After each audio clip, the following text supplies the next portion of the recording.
begin with a basic explanation of the class trial. So, your votes will determine the results. If in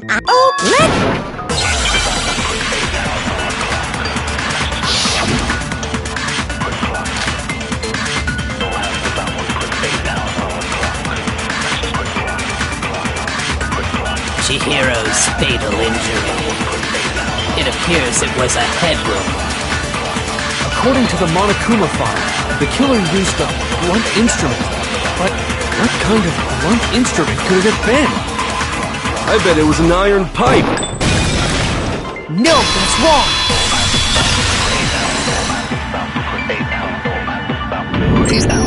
Can we agree?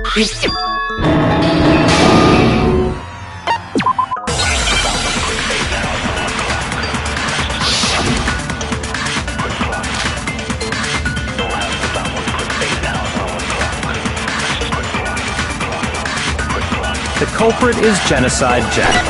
I'm sure. Case closed, as far as I'm concerned. But that's impossible! Why? What makes it impossible? Well, I mean, come on! There's just no proof for it! No, that's wrong!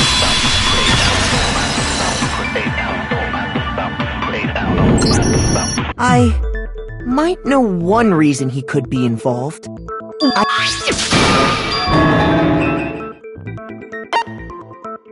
I got it!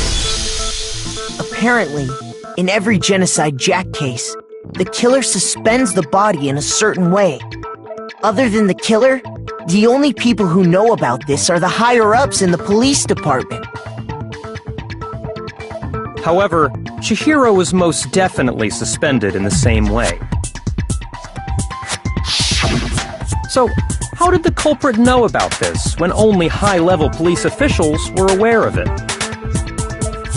There's only one logical answer. It's because the culprit in this case was...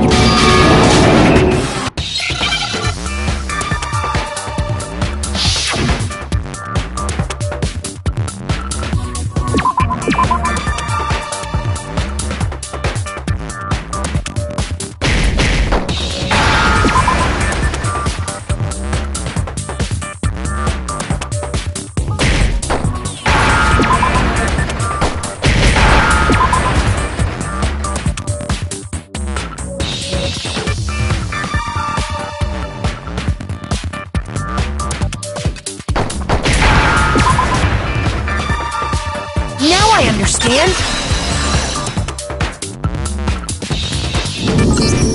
Is it because Genocide Jack has a split personality? Huh?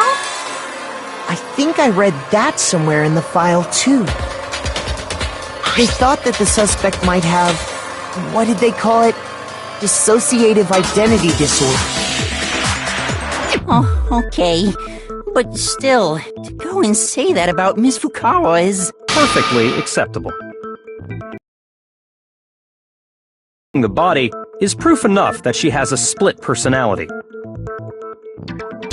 You're talking about how she started acting totally different than usual, right? That's right. Think back. She fainted when she saw Chihiro's corpse, and then, when she woke up...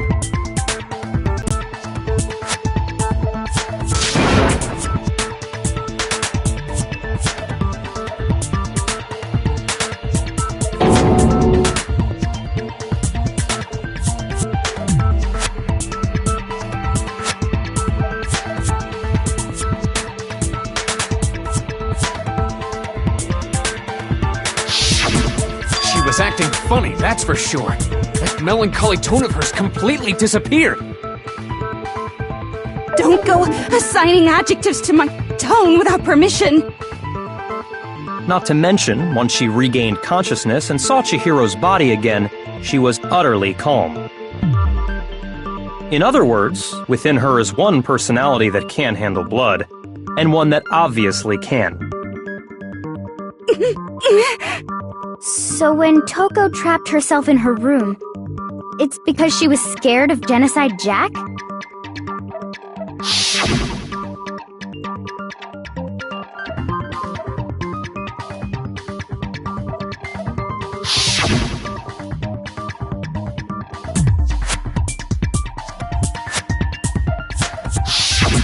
The reason she locked herself in her room wasn't to keep other people from getting in. It was to keep her other personality from getting out. What? Toko was afraid. Afraid of the murderous fiend inside of her. Of killing even more people. How? Yeah. How can you know all this? I do believe you misunderstood her. What she's trying to say isn't, how can you know all this? No. What she wants to know is, how could you tell them? Huh? Last night, just before Monokuma gave his motive speech, Toko and I had a strange conversation. She told me a most interesting story. She said a murderous fiend lived within her, and she was afraid it could appear and attack at any time. And that trepidation is what's caused her to have such a bleak attitude. Isn't that right, Toko? This is all a lie. Right, Toko? You said you wouldn't tell anyone. What? You promised! I can't believe you lied! You have only yourself to blame. You came to me with your tragic little story. I didn't ask you to. This is the real world, not some romantic fantasy fairy tale. Besides, you broke your promise first. You said that as long as you were here, no matter what, you wouldn't let Genocide Jack kill anyone. But in spite of that promise,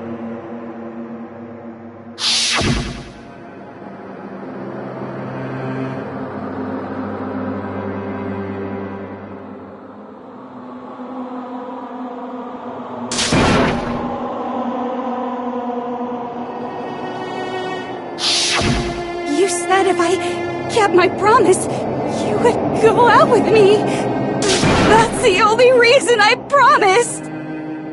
how many times do I have to tell you? I never said that. But you weren't able to do it. You just couldn't resist that rush you got from killing, could you? I tried. I swear I tried to control it, But your efforts were useless. What a disappointment.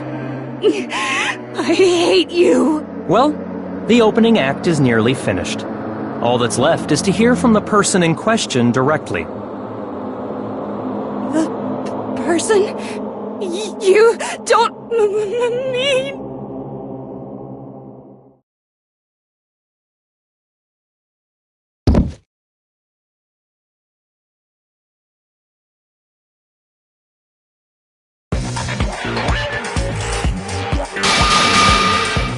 Hello there! Is it me you were hoping to see? What the heck? So you figured it out, huh? Well, whatever. What are you gonna do? I'm the ultimate murderous fiend, Genocide Jack! Or better yet, let's go with Genocide Jill! What the fuck is this? Toko, what happened to you? Not Toko! That's a loser name! And what happened is a textbook split personality! So what if one of them happens to be a serial killer? You should turn a blind eye to one's faults.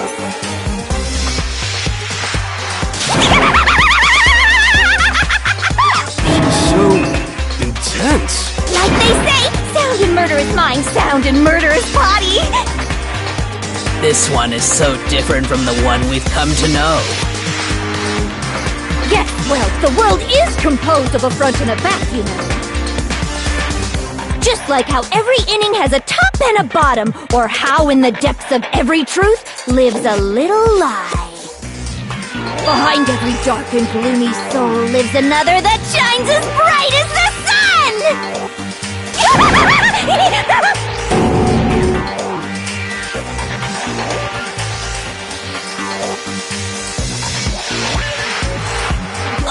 Miss Jack, Jill, can I ask you a question? What's up?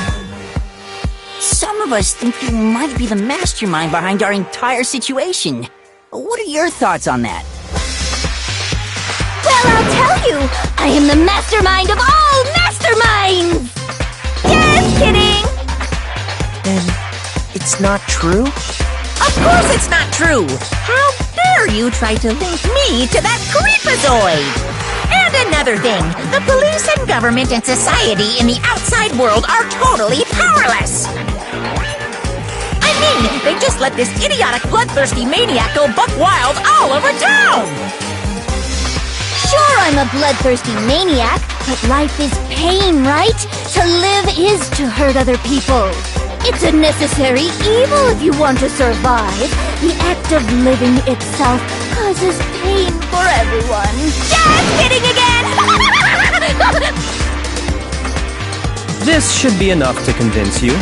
This murderous fiend is responsible for Chihiro's death. There's clearly a motive, so there should be no doubt. A motive? Remember what Monokuma told us? If someone didn't murder and graduate within 24 hours, an embarrassing memory or secret would be revealed. Well, let's assume that Toko's secret was about Genocide Jack.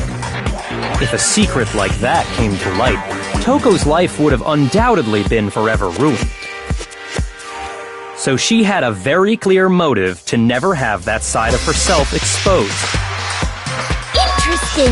Very, very, very interesting. But sorry, as much as I hate to admit it, I'm not the culprit.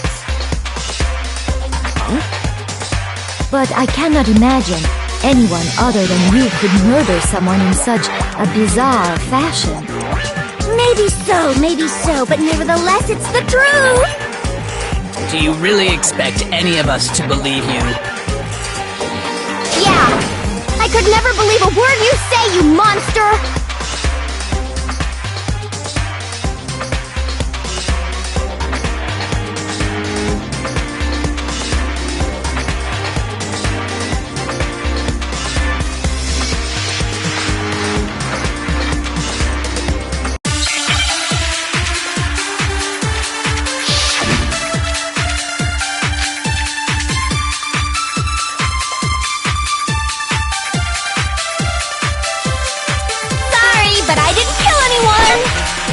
You say that, but do you really expect any of us to believe it? Perhaps if you had an alibi, that would change things. Oh, an alibi, huh? Now we're talking! When you compare your past murders to this incident, the modus operandi matches completely. No, that's wrong!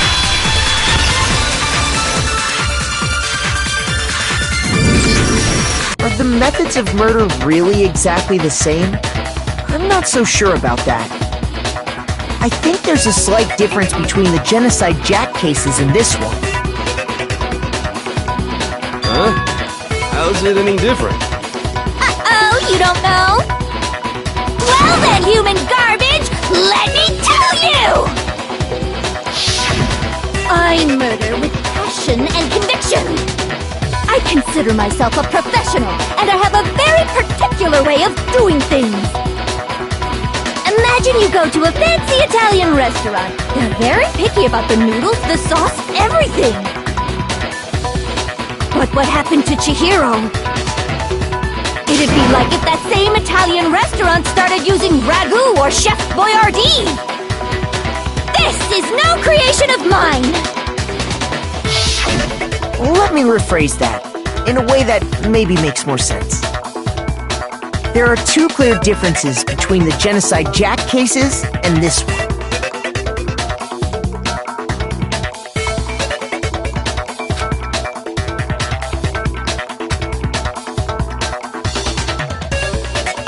I got it! For one, the cause of death is different. In the Genocide Jack murders, all the victims were killed the same way. According to the case file, they were all apparently killed with a pair of scissors. But Chihiro died from a blow to the head, right? Ah, yes. That is remarkably different from the other murders. Wouldn't it be strange for someone who kills the same way without fail to suddenly change their method? And there's more. one more conflicting detail. That's right! In my recipe of murder, if the bloody message is the tortellini, then the arrangement of the body would be the pesto sauce! Could you please stop comparing killing people to cooking? So, are you saying the other difference has to do with how the body was arranged?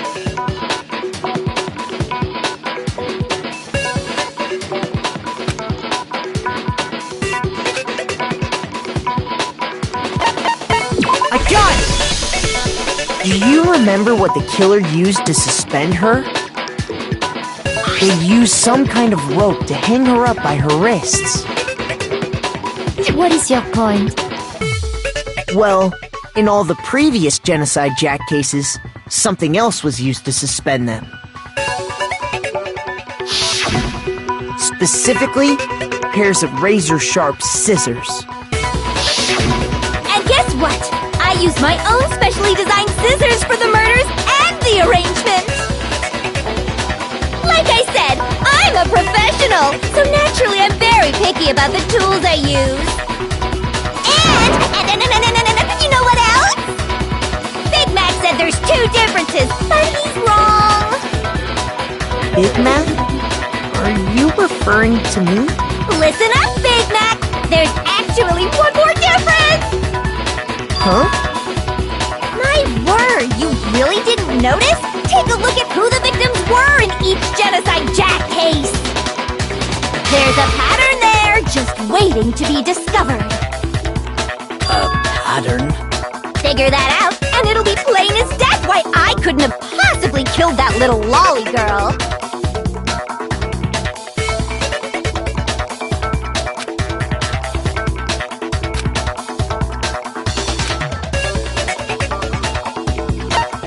I got it!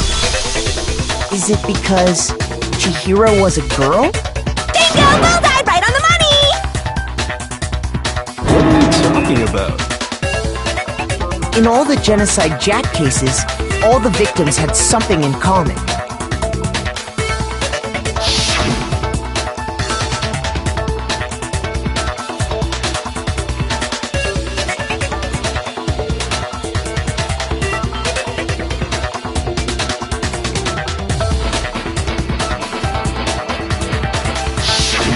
They were all guys? That's right! The people I kill with such passion and conviction are all adorable little men! I can't believe I said it! I'm so embarrassed! The hell is wrong with you?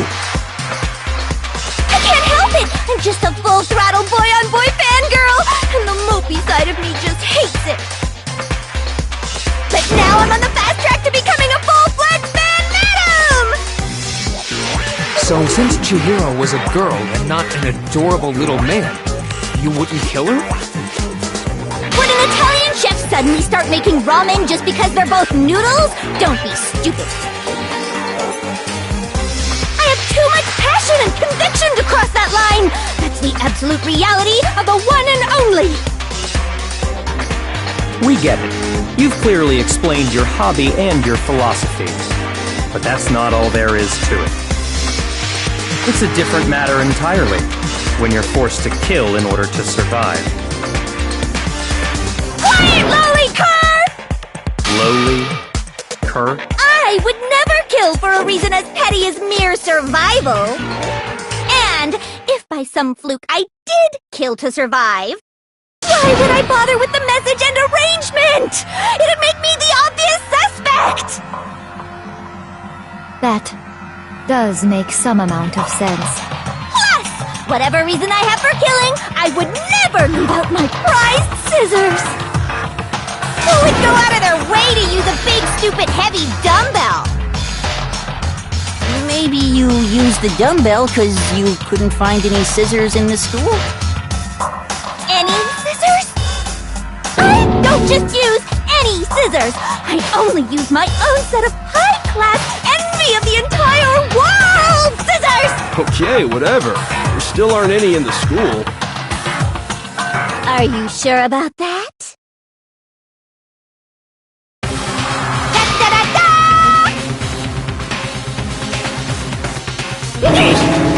She's fully equipped! That's right! So I can kill anywhere, anytime! Why would I resort to dumbbells or rope when I have my trusty scissors by my side? Go ahead, tell me I'm wrong! You can't pen, you gutter dogs, all of you! Not to mention, I have no clue how to tie a good knot! The rope's totally out of the question anyway!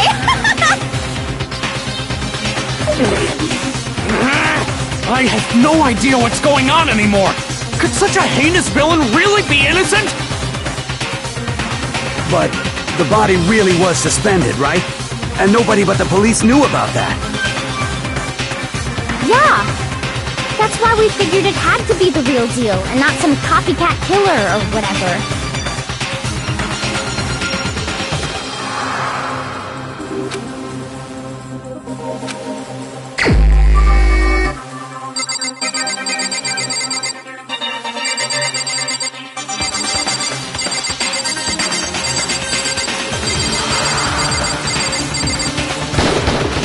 Here's my answer! Byakuya, it's possible you could have found out, isn't it? You'd have no problem gaining access to classified government documents or internal police records. Plus, you'd already looked through the Genocide Jack file before this all happened, hadn't you? Are you saying Mr. Togami did it? Then, the reason he pushed the theory of Genocide Jack being the killer so hard was because he wanted to pin the crime on her. So, he rearranged the scene to disguise it and make it look like I put my stamp on it! The adorable glasses man was behind it all! Oh, I'm on fire! Well, Byakuya, what's your response? I see. So now the suspicion falls on me. Then I must ask, when would you say I began acting suspicious? Surely you must have an answer. Looking back and thinking about it now, the way you were acting right before we discovered the body was a little strange.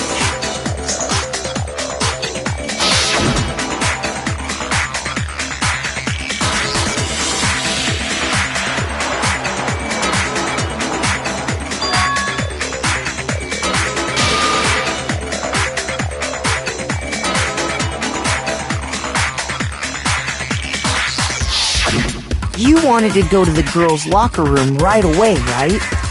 But since you're a guy... I should have naturally thought of the boys' locker room first. Is that what you want to say? The victim was Chihiro, a girl. Hence why I said we should check the girls' locker room. Nothing strange about that, I'd say. On the contrary, there's something very strange. Okay then. What's so strange about it? Go ahead, share with the rest of the class.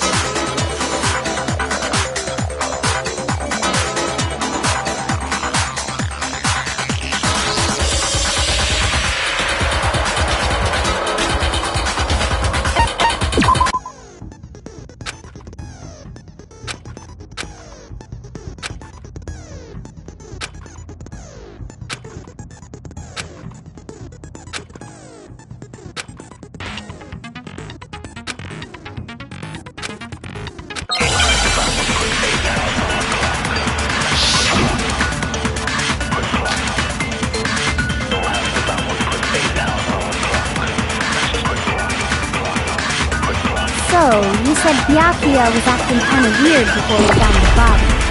But he was acting weird... how?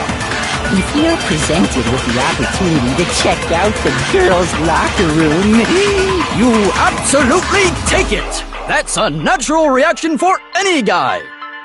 The victim was Chihiro, who was a girl. No, that's wrong! So strange about that. We discovered the body. We couldn't have known who the victim was. So your claim that you went to the girls' locker room first because Chihiro was the victim doesn't hold up. I see. That's a good answer, I must admit. Interesting. Very interesting indeed. But your reasoning is still too weak. Huh? What's wrong? Is that it? Surely you've got more than that. Go ahead. Show us.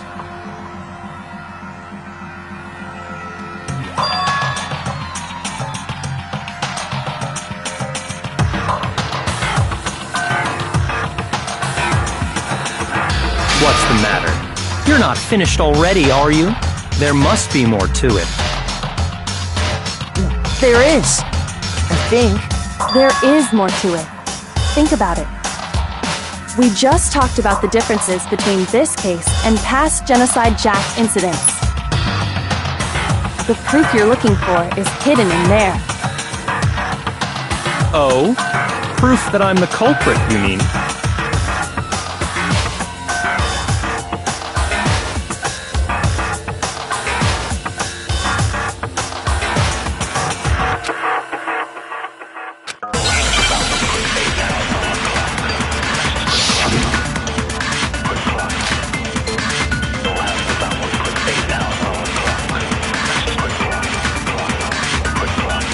The difference between the cases? You want me to explain it again?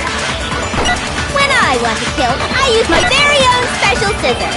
And I use those same scissors to arrange the body. But Chihiro was suspended with... It was some kind of rope. Was it not? That's right! It absolutely was! Then there must be something very fishy indeed about that rope. Hey, Byakuya, where'd you get it from, huh? I'd never seen that rope before in my life. Obviously, somebody else must have had it hidden away somewhere.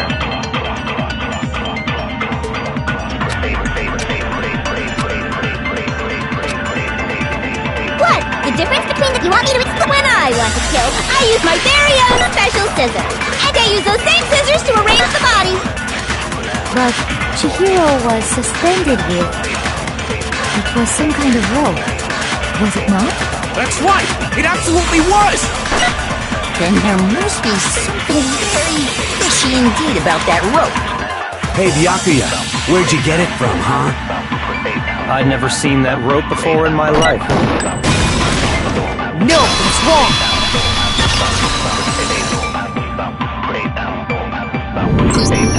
Actually, I'm pretty sure you have seen it before. Because, you see, that rope, or should I say, that extension cord? What? An extension cord? Byakuya, you've used the extension cord in the library more than once, haven't you? And the same extension cord that was in the library all this time went missing after the murder.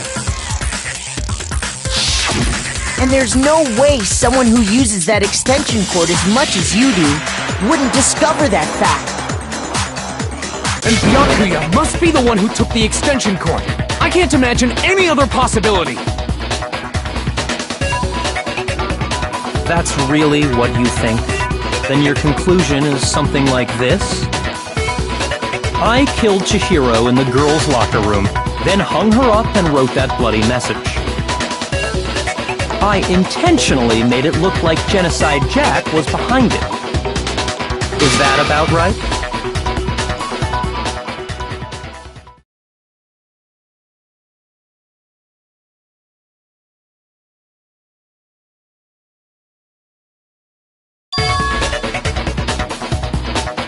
What's wrong? I asked you if you think that's what happened. Hell yes, that's what happened. So that's it, right? Byakuya's the killer. I don't disagree with not disagreeing. He kept calling this a game, right? So he'd be totally willing to do something like this to win. Sorry, but could we hold on just a second? I think we need to talk about this a little more. Yeah, do we really need to? We've already decided who did it. I know, but still, there's something that's still bothering me. Is that right? And what, pray tell, is still bothering you? I killed her in the girls' locker room, then disguised my crime. Specifically, I dressed it up to make it look like it was the work of a homicidal psychopath. What about all that bothers you?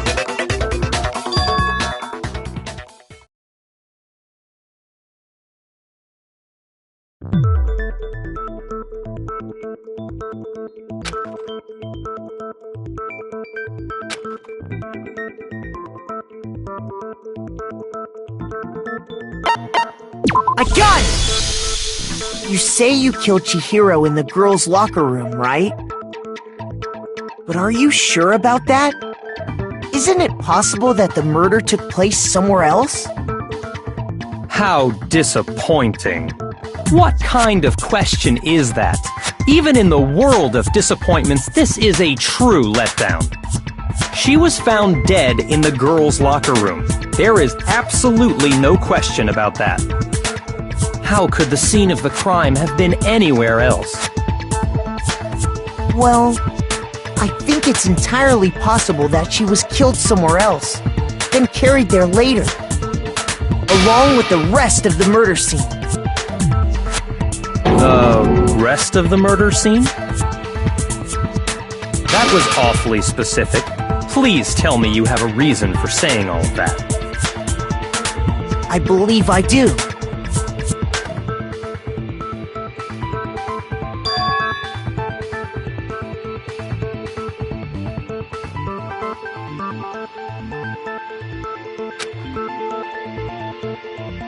Hey! Don't just move on without permission! What do you mean she was killed somewhere else? Come on, Makoto. If there's any chance the murder took place somewhere else, let's see the proof.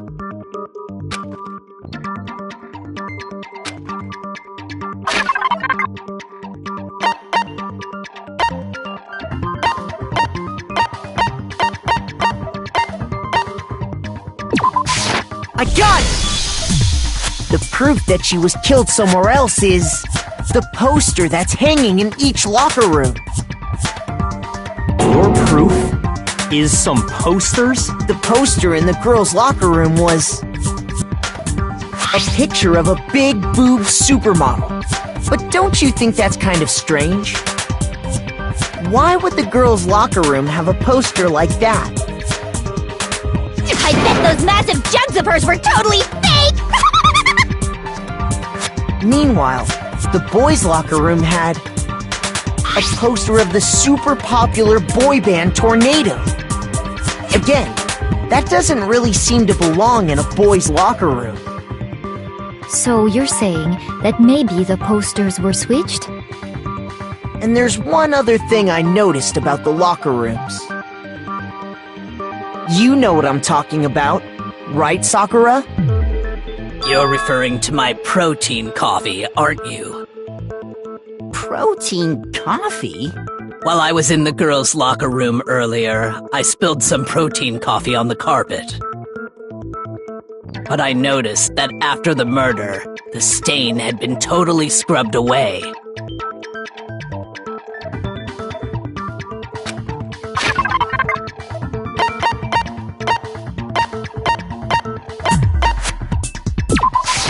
I got it! The stain on the girls' locker room carpet wasn't scrubbed away. In fact, I found it on the boys' locker room carpet. That's definitely the stain from my protein coffee. Then, does that mean that the carpets were switched too? But why would anyone do that? To move the murder scene from one locker room to the other. It's certainly plausible, don't you think? What? In other words, in order to completely swap the scene of the crime, the blood-stained poster and carpet were moved along with the dead body. By doing this, the killer was able to change the entire room where the murder took place. I can certainly follow your reasoning, but why would the culprit bother doing that? Huh? Why would they go through all that trouble of switching the scene of the crime? Actually, an even bigger question. If the murder did take place in the boys' locker room, then how did Chihiro get in the boys' locker room in the first place? To get into the locker rooms, you have to swipe your e-handbook across the card reader device. But Chihiro's handbook should have only allowed her access to the girls' locker room. She had no way to get into the boys' locker room to begin with. No, she did have a way, and I can tell you what it was. I highly doubt that. Shut up! I'm telling you, I know how she could have done it.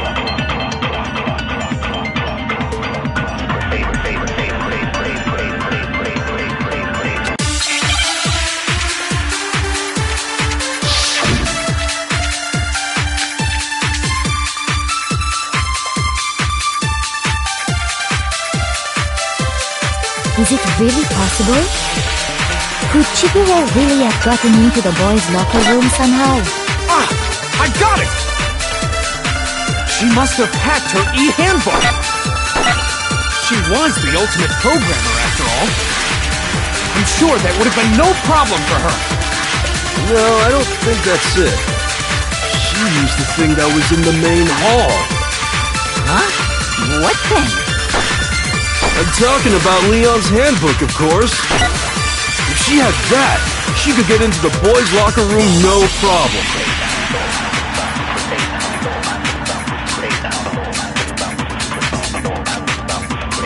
Is it really possible? Could Chihiro really have got...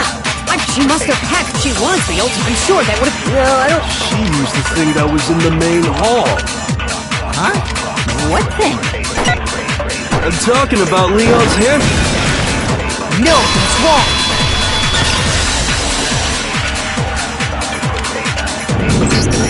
No, I don't think Chihiro used Leon's handbook. Why not? Because Leon's handbook was broken. Oh. Well, then, yeah, I guess that'd be pretty impossible, huh? I am struck silent by how quickly you gave up. Plus, isn't there a regulation against using someone else's handbook? Actually, the rule states that loaning your handbook is prohibited. It says nothing about borrowing one. In other words, you could borrow a dead person's handbook all you want, and you'd be safe. Yup, yup, yup! Hit the nail square on the noggin! Of course, if it were broken, that wouldn't make any sense anyway. So then, she must have hacked hers like I said. She used her ultimate programmer skills and... Psst! You can't fix an e-handbook! The instant you open one up, a security buzzer starts blaring! So, if she didn't use Leon's handbook, and she didn't modify her own handbook... Maybe Mr. Naegi's initial assumption is just... wrong? It seems like there's no way she could have got into the boys' locker room. So I guess so. Okay then, I vote for Byakuya!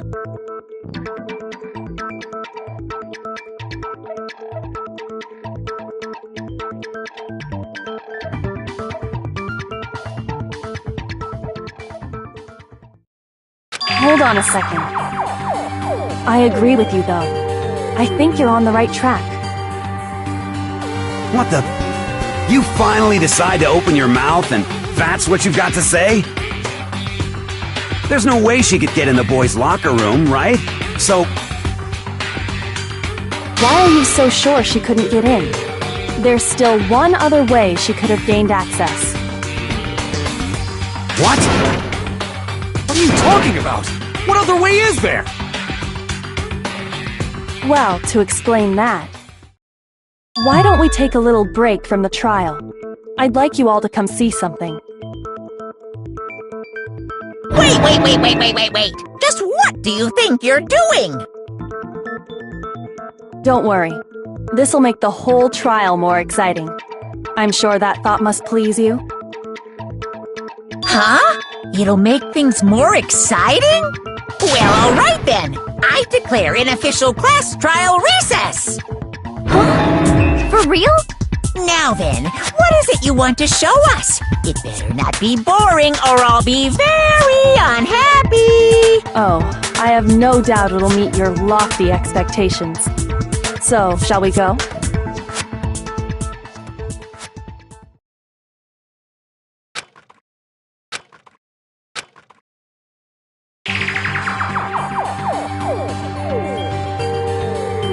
The girls' locker room? We've already searched this place top to bottom! What are you trying to pull, Missy? I'd like you to examine the victim's body one more time.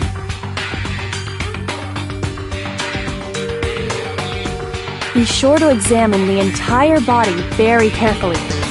Take your time. Examine her carefully? Like using our hands? No way, no way, no way, no way, no way! It's probably best if I don't run my hands all over a girl's dead body. It's not that I'm creeped out or anything, it's just based on religious grounds, you know? Very well. I'll do it. But you're a girl. You shouldn't have to touch a dead body. Just let one of the boys do it. No, it's okay. I think Chihiro would rather have a girl examine her. So just leave this to me. Sakura. What is this? Some kind of secret girl-on-girl action? Is that what you two are about? That's not it at all. Stop screwing around. Okay, here I go. I'm sorry, Chihiro. Please excuse the intrusion. Be sure to check her entire body, and I believe we will solve this particular mystery. Her entire body? I know you say that, but... What? This is... What is this... What is it? Not possible. It's not possible. This girl is what? Is a boy! Ah, I see. So she was actually a he. Interesting. Thank you for confirming this fact. What? You're joking, right? I wouldn't joke about this. Then it's really true? Chihiro was a guy? Oh, what, you guys didn't know? Heck, I knew that right off the bat! Chihiro Fujisaki was totally a guy! He was a cross-dresser? Oh, I'm really on fire! I wish I had killed him! So that's what Kyoko wanted to show everyone, huh? Interesting. Yes, that certainly does make things much more exciting. Now let's ride this wave of excitement back to the courtroom and get back to the trial. I do apologize for keeping you waiting. Now then, let's resume the class trial. We've all just learned of the shocking revelation that Chihiro was actually a boy. Let's pick up from there. Yes, well, I don't know his reason for hiding it, but the fact is, Chihiro was not a girl, but a boy.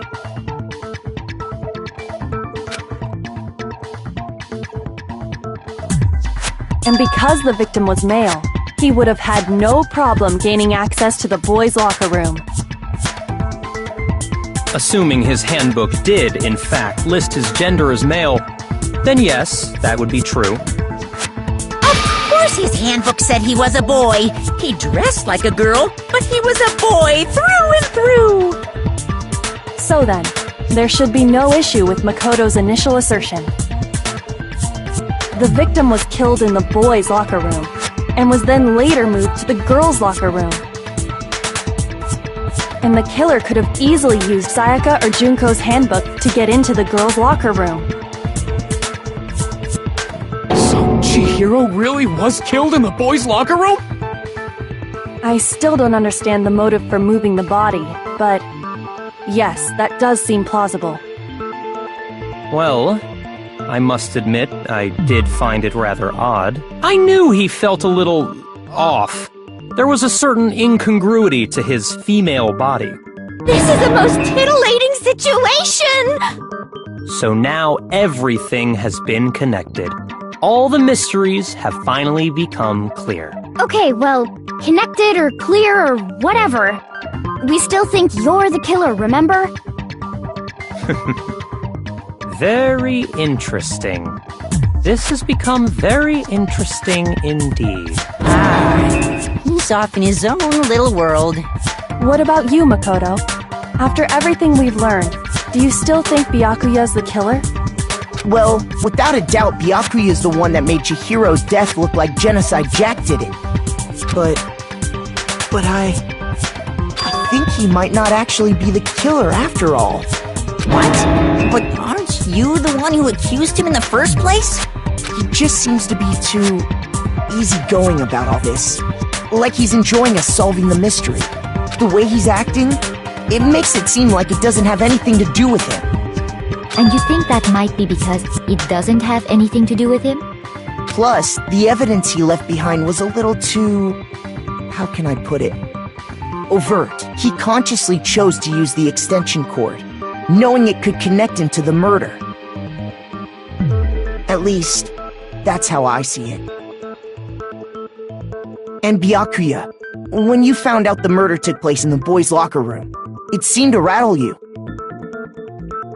And then again, when you found out Chihiro was actually a guy. If you really were the killer, that stuff wouldn't have had any effect on you. So that's your thinking, huh? Well, it bothers me that you don't have more concrete reasons, but it's fine. I guess I'll mark it as correct for the time being. Mark it as correct? He's right. I am not the culprit. I just happened to come across the corpse in the girls' locker room and decided to alter it. Are you fucking with us right now? No, I am not effing with you right now. I'm telling you the truth. Well, I find it very hard to believe! Go ahead, find it very hard to believe. You're free to be executed along with the rest of us. If you're really telling the truth, then why? Why do you do that to his body? My reasons hardly matter right now. Uncovering the culprit is much more important, wouldn't you say? Now then, if it wasn't me, who was it? Well, I don't think I can say for sure without talking about it a little more. You're seriously gonna keep going? We're all good, aren't we? I thought it was clear Byakuya did it. No, I'm with Makoto. If there's any doubt whatsoever, we need to explore every possibility. Because if we're wrong, we all die here. That's true. Very well then. I'm with you too. Damn straight. Count me in. Do you not have a mind of your own? Of course I do. What am I, an ant or something? Anyway, let's discuss this all as a group one more time. We still have time to make our decision. That's very true. Our lives are all on the line. Excellent. Then shall we resume our game of hide and seek?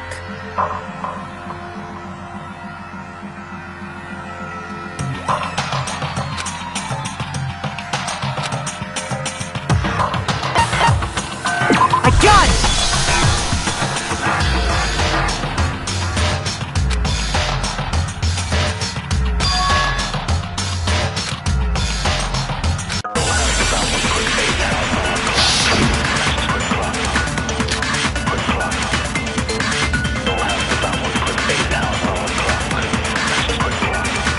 Isn't there a single clue that might lead us to who did it? Well, clues are one thing, but did nobody get a look at the killer? I'm sure if someone saw the killer, they would have said something by now. Perhaps someone saw the victim at some point. Even that might be enough for now. Yeah. All we need right now is any kind of new info. Shoot! Isn't there a single clue that might lead us to who did it? Well, clues are one thing, but did nobody get a look at the killer? I'm sure if someone saw the killer, they would have said something by now. Perhaps someone saw the victim at some point. Even that might be enough for now. Yeah. All we need right now is any kind of new info. It's over. It's all over. You want to know who saw the victim? The killer! And only the killer! No, that's wrong!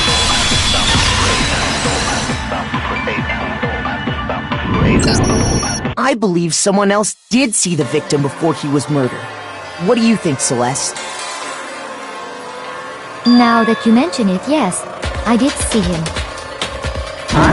Really? Oh, but I suppose only Makoto knows about this. The rest of you had no idea, did you? That is why you're all making such ugly noises. Whatever! Just hurry up and tell us! It was last night, right before nighttime. I saw Chihiro in the dormitory warehouse. I saw him stuffing a track jacket into a duffel bag. And then, I assume, he headed off to exercise. A track jacket and a duffel bag? But we didn't find anything like that at the murder scene. It seems likely that the culprit destroyed them to get rid of any evidence. And that is when he said something that struck me as rather odd.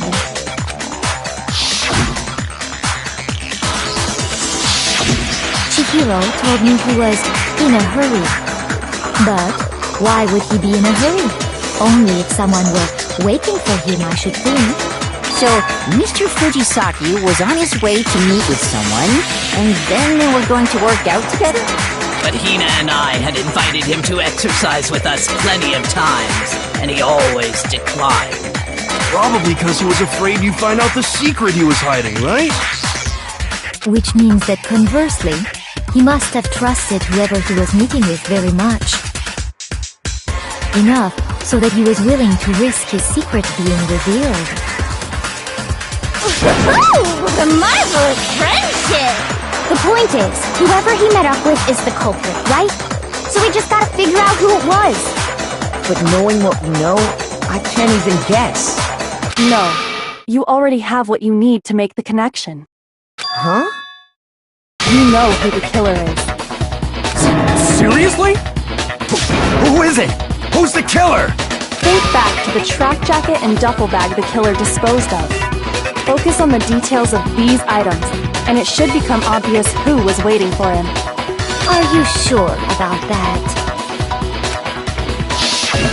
You really think we can figure out who did it based on 2 pieces of evidence that we don't have?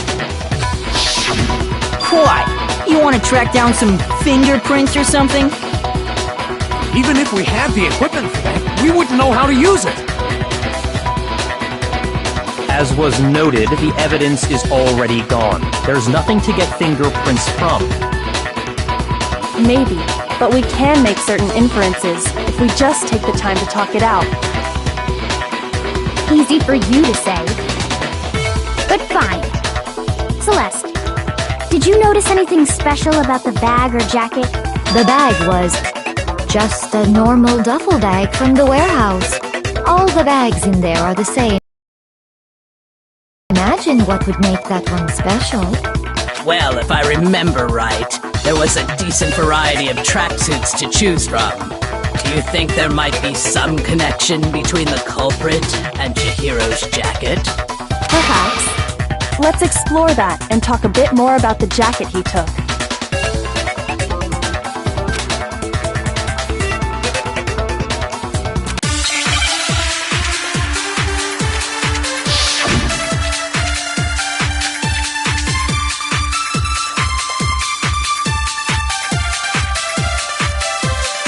First of all, we know where Chihiro was heading.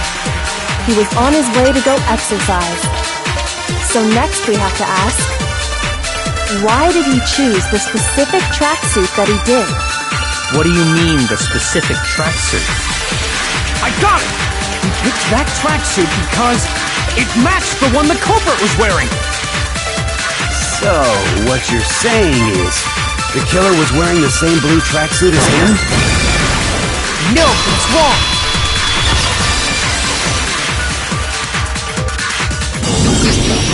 Hold on a second, Mondo. What did you just say? Huh? A few minutes ago, she said...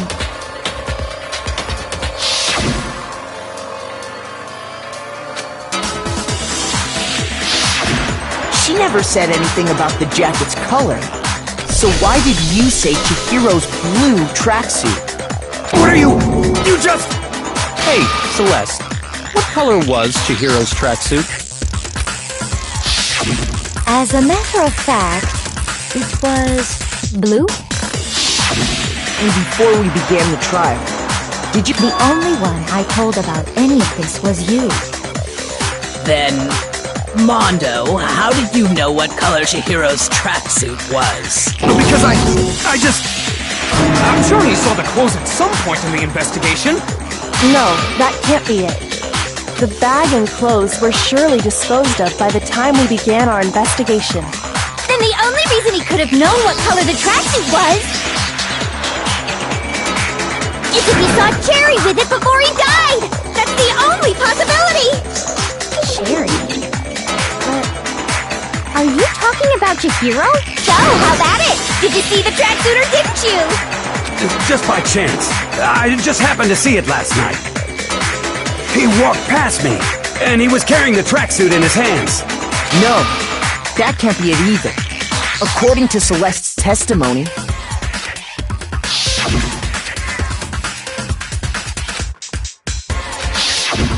When Celeste noticed it, Chihiro made a point of making sure the jacket was completely in the bag. If you just ran into him briefly, you couldn't possibly have seen what color the tracksuit was. It would appear you've dug your own grave. Perhaps. But you handed him the shovel, didn't you? That's why you said what you did. Focus on the tracksuit and it'll be obvious who he met with? What a bunch of nonsense. Ah, now I understand. It was all one big bluff, wasn't it? Your true intention was to draw a slip of the tongue from the culprit. That's why you said you knew who did it, to put them on edge. That's right. However, Mondo was my target all along. I had my suspicions about him from the very beginning. But why? What made you so suspicious? That's a good question. There was a certain turning point that tipped me off. Maybe you didn't notice it, Mondo, but you tend to refer to men and women differently. You only call guys dude. For girls, it's chick. And after he was killed, you happened to refer to him as dude. Once I picked up on that, it occurred to me that Mondo knew something we didn't. Notice such a tiny detail? Are you a witch? She's a witch! You're positively frightful! No, I'm not the frightful one. Not nearly as frightful as someone capable of murdering a friend. Mondo, was it really you? Did you really kill Chihiro? I didn't kill anyone! You've been all over me, judging everything I say, putting words in my mouth. What gives you the right to treat me like a goddamn criminal? Yeah! He would never do something like that! This is a false accusation! It's true. My reasoning on that is pretty shaky. That was fast. Well, this does present us with a problem. It seems we are all out of leads. My time has nearly come. That's what my little ghost friend is telling me. Oh yeah, that reminds me. Hifumi, weren't you telling me you found some evidence? Really? What kind of evidence? Actually, now that I'm thinking about it here calmly, it might not be all that relevant. Jeez, does your confidence just get up and walk away? It's fine, man. Just tell us. If you really insist, then, here it is. What do you have there? It happens to be an e-handbook. I found it laying on the ground, so I scooped it up.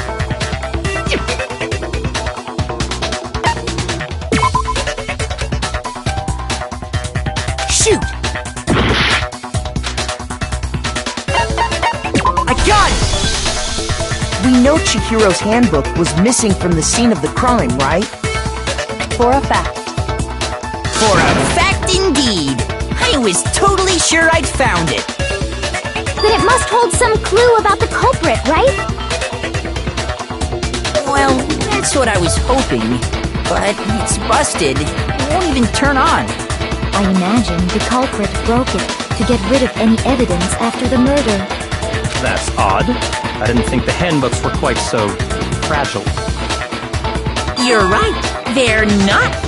They're totally waterproof and shock resistant. It would take an awful lot to break one. And yet, this one does appear to be broken, as is Leon's, sitting useless in the main hall. For all your confidence, that is a remarkably high failure rate. Do you think there might be some kind of mystery in there somewhere? How precisely did the handbooks get broken?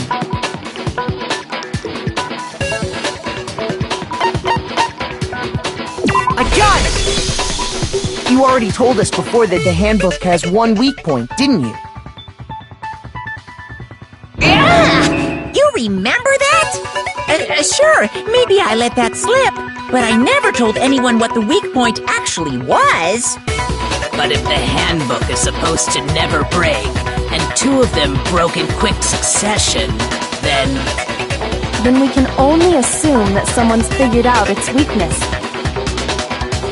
You know what the weakness is, right, Monokuma? So, what is it? You're asking me? I think it's a necessary piece of information if you want this to be a fair trial. But if I tell you, and someone else decides to copy it, that would be very not good. Just tell us already! Why would we want to break our own handbooks? Oh well, I have a weakness for pushy demands. But you're sure you won't follow their example? Then allow me to make a special announcement. The weak point of my cutting-edge e-handbook is... when it's exposed to high temperatures for too long, it will suffer a meltdown and totally break! I flippin' knew it! You knew it? Yeah, because I found the handbook laying on the floor of the sauna. The temperature in the sauna can reach over 200 degrees. Strange how you don't get burnt, huh? It's because as your sweat evaporates, it creates a cooling layer of air around your skin. If the hot air of the sauna were somehow pushed directly onto your skin, you'd definitely get fried. That layer of air would get blown away. That's why you may feel a burning when you move around. So when you're in a sauna, make sure to keep nice and still. Interesting. I learned one new fact today. That is a mere trifling speck of knowledge. Anyway, if you found the victim's handbook in the sauna, then the killer must have been purposely trying to raise its temperature in order to break it. meaning the culprit somehow knew its weakness. But how'd they find out? Monokuma said he didn't tell anyone, right? Indeed. Quite the mystery. What if they found out by accident? What do you mean by accident? What if the killer took their own handbook into the sauna, not knowing its weakness, and it broke? They'd realize it was broken, of course, and it wouldn't be hard to figure out why. And once they had Chihiro's handbook, they knew they had an easy way to dispose of it. I won't say it's not possible, but who would have done something like that? I don't know of anyone who took their handbook into the sauna. I might know someone who did. Whoa! Seriously? I think the one who may have taken their handbook into the sauna was...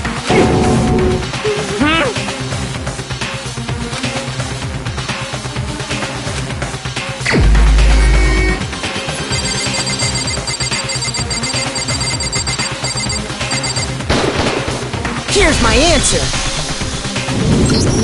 Mondo, your handbook got broken in the sauna, didn't it?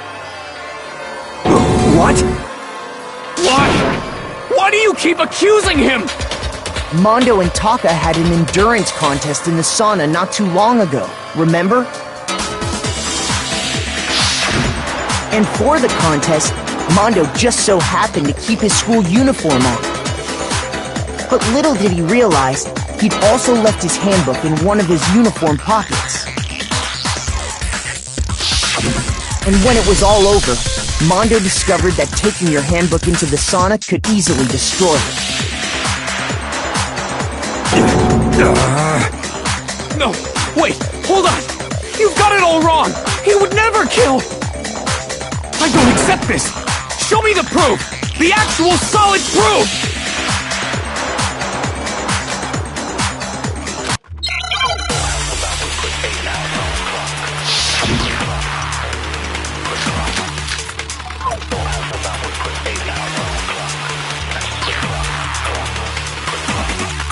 Let's test Makoto's assertion. If what he says is correct, then Mondo, you broke your own handbook. In other words, if Mondo's handbook is actually broken, then that proves that what Makoto said is right. Well, my goddamn handbook works just fine! See? Look! Makoto was wrong after all! Mondo wouldn't hurt a fly!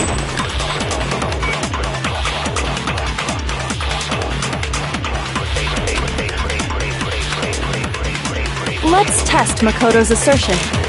If what he says is correct, then Mondo, you broke your own handbook. In other words, if Mondo's handbook is actually broken, then that proves that what Makoto said is right. Well, my goddamn handbook works just fine! See? Look! Makoto was wrong after all! Mondo wouldn't hurt a fly!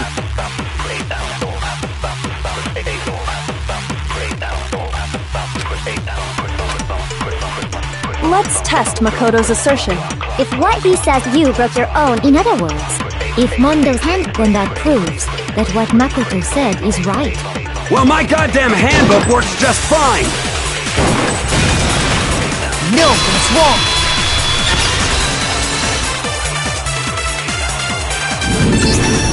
Mondo, the handbook you have right now, is it really yours? The fuck is that supposed to mean? The broken handbook that was in the main hall. Isn't that one actually yours? What the heck are you talking about? What I mean is, I think Mondo swapped his handbook out for one that actually works. I think he took Leon's handbook and replaced it with his own. After all, Monokuma said himself that Leon's handbook never should have broken. That's right! The punishment it suffered wasn't nearly enough to destroy it. So then, the broken handbook in the main hall is actually Mondo's, which would mean that the handbook Mondo has right now is actually Leon's, yes? But doesn't that violate the school regulation that says loaning out your handbook is prohibited? Well, here's how I look at it. There is a rule about loaning your handbook to another student, but if they're dead, they're not a student. It's kind of a gray area, I admit, but no worries. If anything, it just makes things more interesting. As such, I decree that exchanging handbooks with a corpse is not a violation of the rules. Well, Mondo, if I'm wrong about this, you're welcome to say so. I'm happy to admit I made a mistake, but Son of a bitch! What's wrong, bro? Come on! Tell him he's wrong! You are wrong! You have to be wrong! Everything you just said is wrong! You made it all up! Okay, then why don't we look back on this case that way? Everything will become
Here's exactly what happened.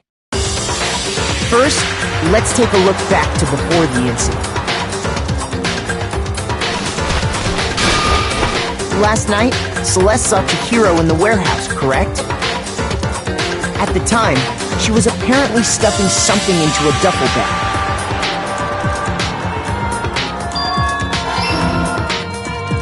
That something was a blue tracksuit. You can confirm this, right, Celeste?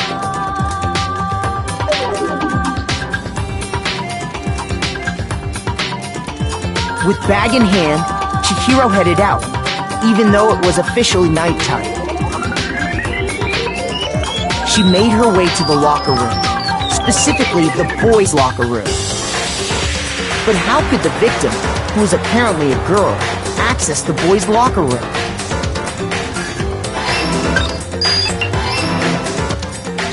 Simple, because she was really a he. Which is why he was able to use his own handbook to gain entrance to the boys' locker room.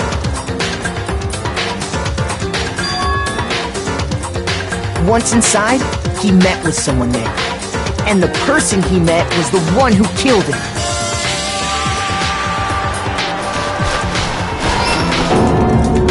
It seems likely that the killer grabbed the nearby dumbbell, approached the unsuspecting Chihiro,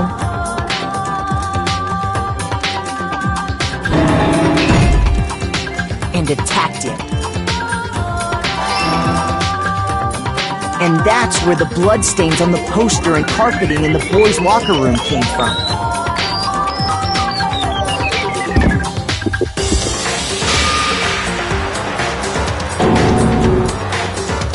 It was likely in the heat of the moment.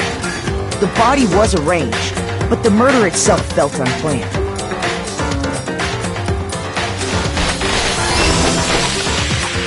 Which is why the killer hurried to try and hide the act. First, pulling up the bloodstained carpet. Then, removing the bloody poster.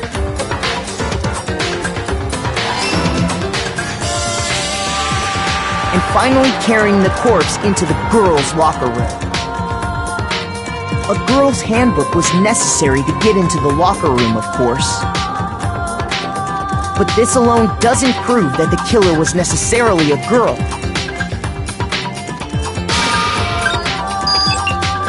After all, Sayaka and Junko's handbooks had been placed in the main hall. Using one of those, a boy could get into the girls' locker room without much problem. And that's exactly how the killer did it. With the carpet and the poster they brought with them, they got to work.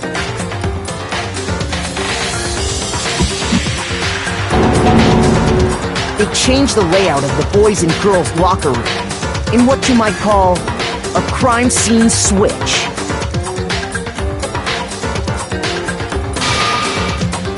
That could have been the end of things, but no.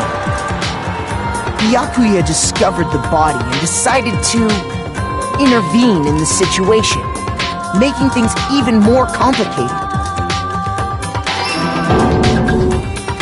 So, after stumbling on the crime scene, he went and grabbed the extension cord from the library, and then he got to work.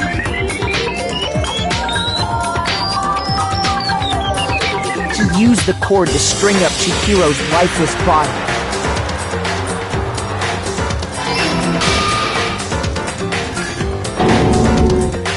Then, using the victim's own blood, he left a grisly message there at the scene of the crime.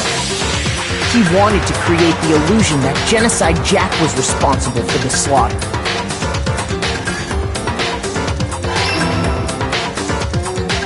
And around the same time that Byakuya was putting together this facade, the killer, having already disposed of Chihiro's bag and other belongings, arrived at the sauna. There, they planned to destroy the last piece of evidence, Chihiro's handbook.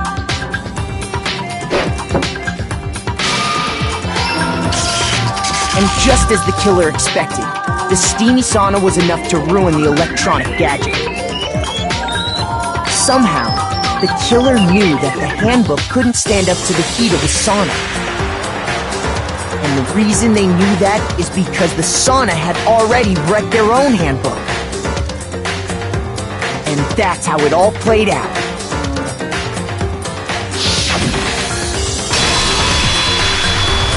Isn't that right, Mondo Arata?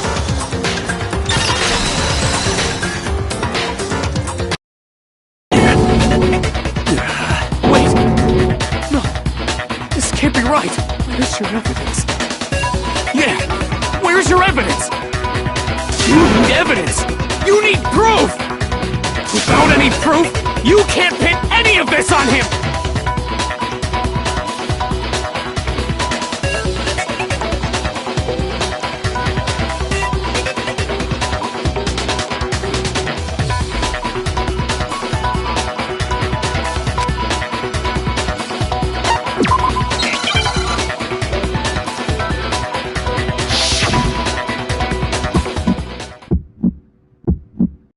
Show me some evidence!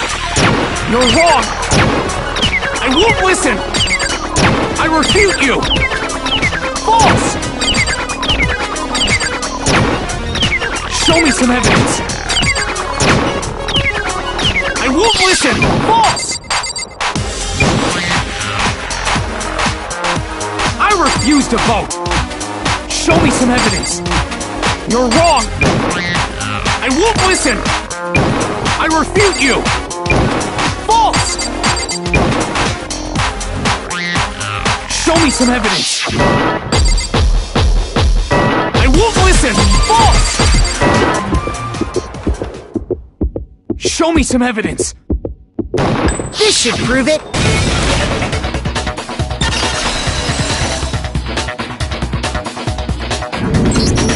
If my thinking so far is right, Mondo must have replaced his broken handbook with Leon's. In which case, we can just check each of our handbooks right now. Once we do that, we'll... We don't gotta do that. Huh? Yeah. Yeah, I did it. I killed him.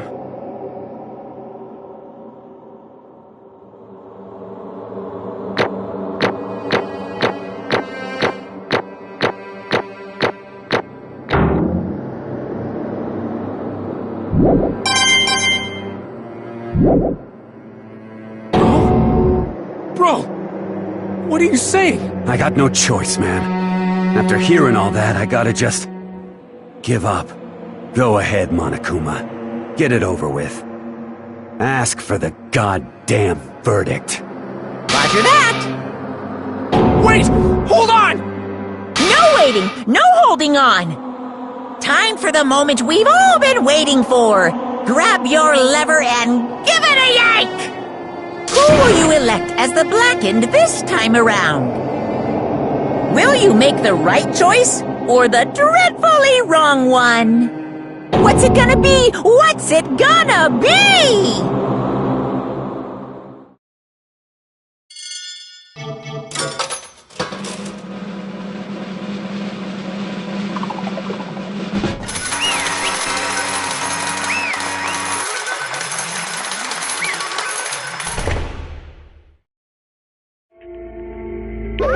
What?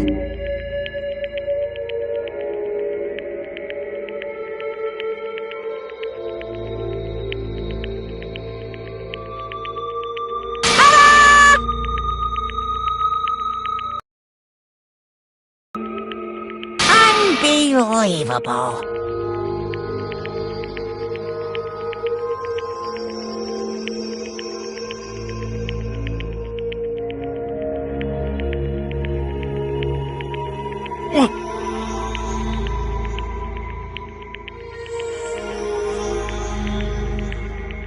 Sorry. What is this?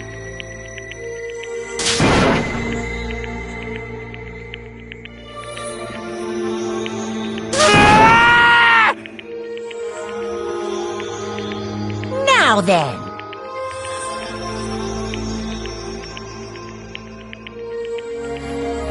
Actually...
Weak, weak, weak, weak, weak, weak, weak, weak.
I'm sorry.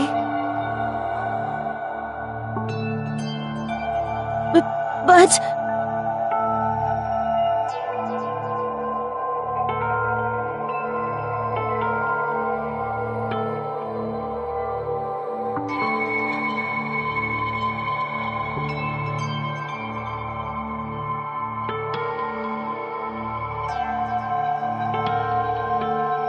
That's right.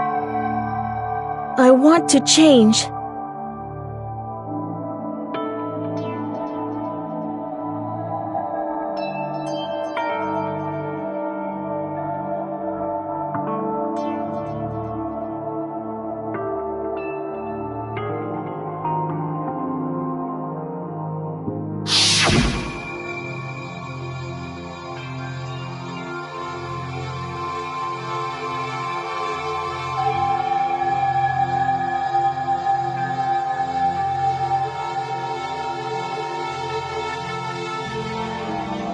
Hey,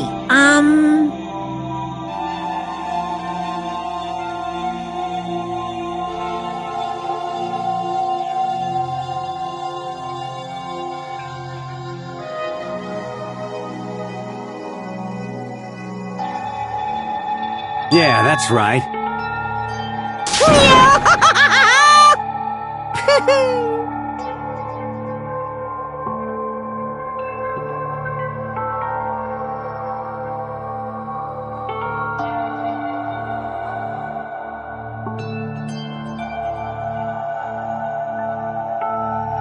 Uh-huh.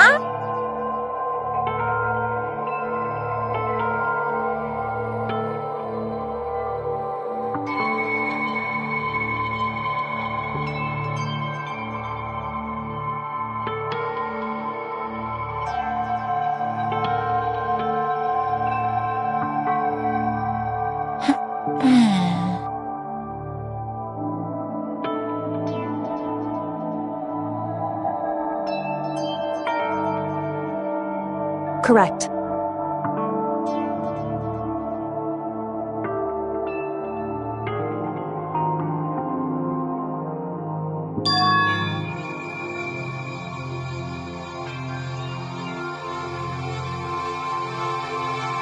Indeed.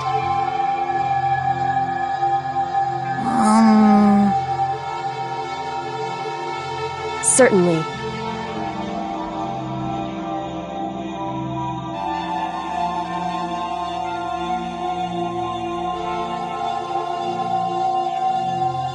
But...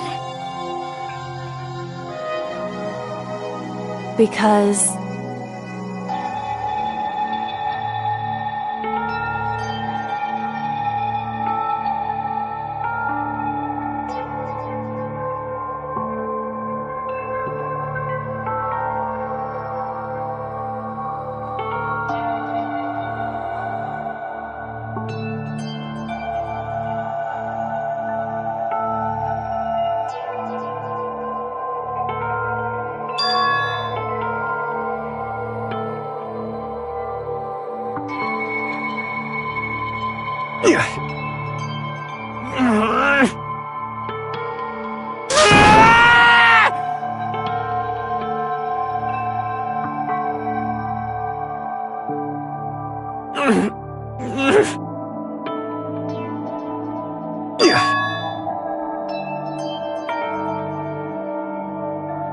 I knew it.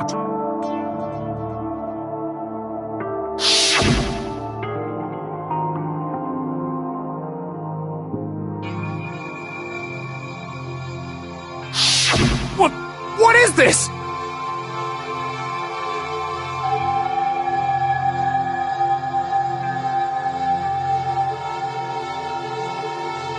You're wrong! Don't make me repeat myself.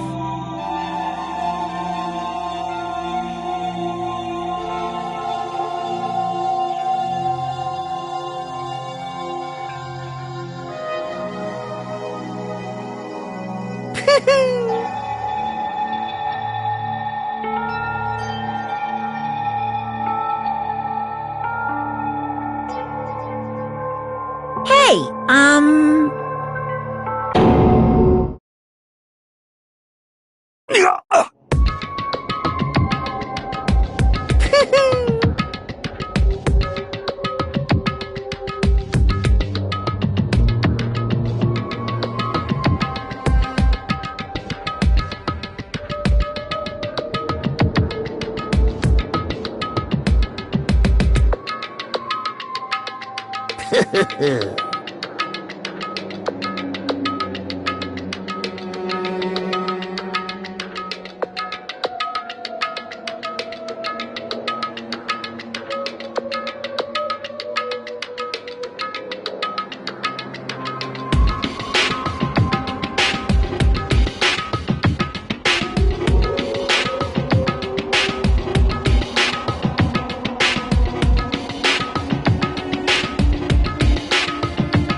I just...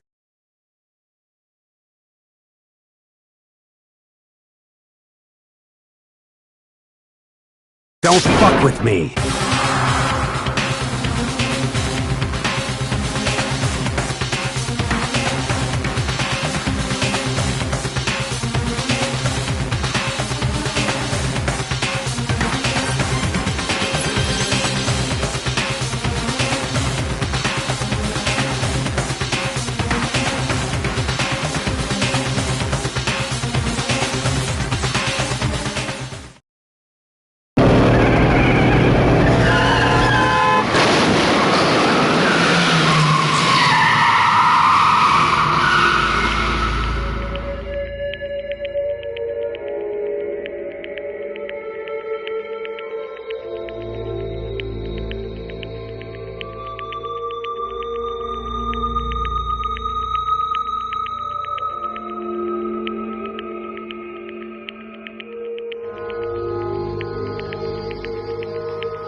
I just...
I just...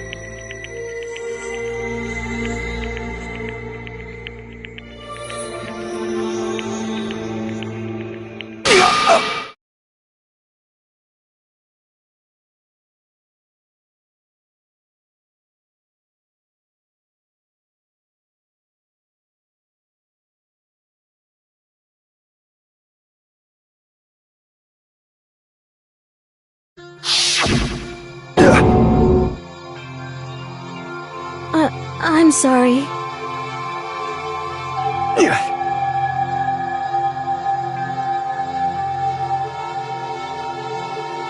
Huh?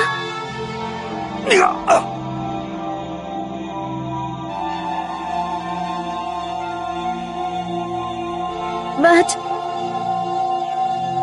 I want to change.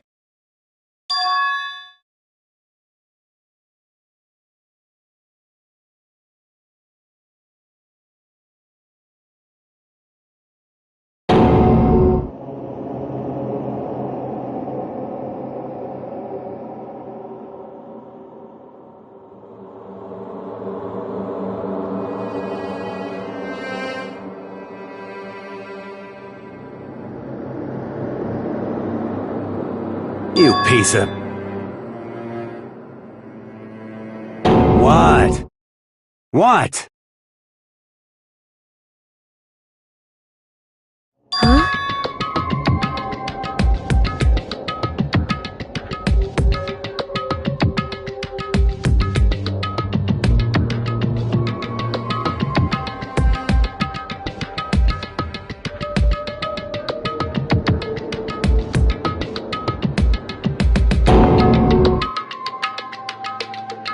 What?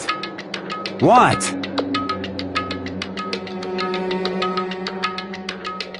No!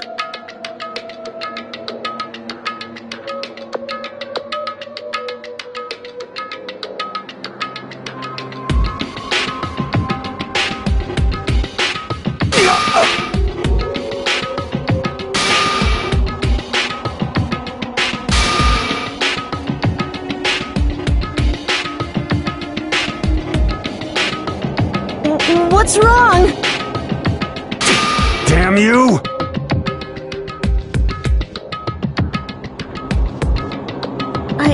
I just wanted to... Yeah, that's right.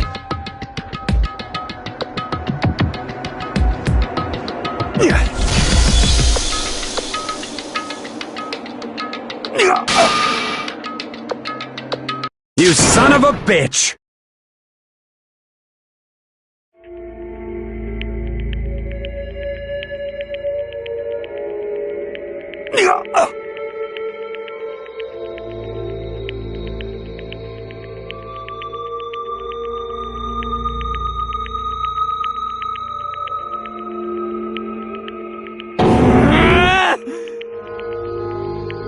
I killed him.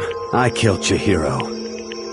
Even after all this time, I'm still just as weak as I've always been. And thanks to that, I did something I can never take back.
It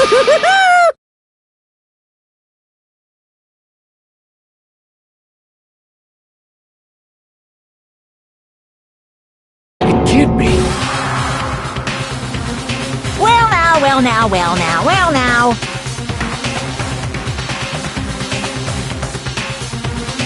Ridiculous. Now then, I've prepared a very special punishment.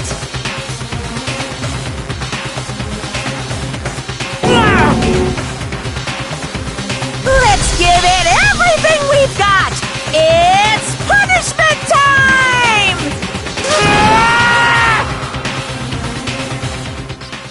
Sorry, man. I couldn't keep the promise we made. From one man to another.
This.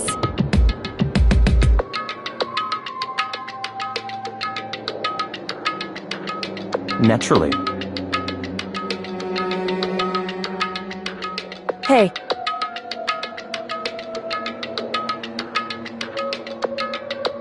However,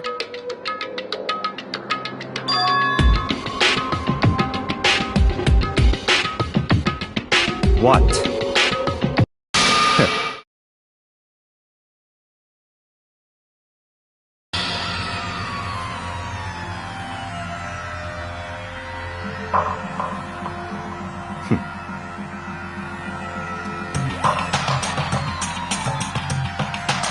Honestly.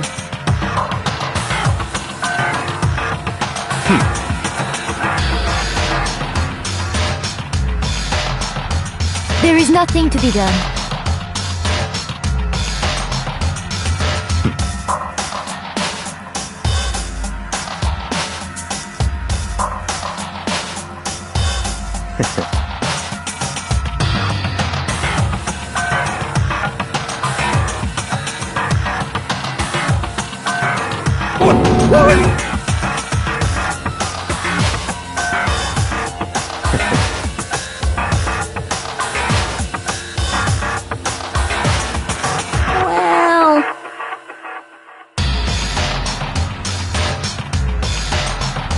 right.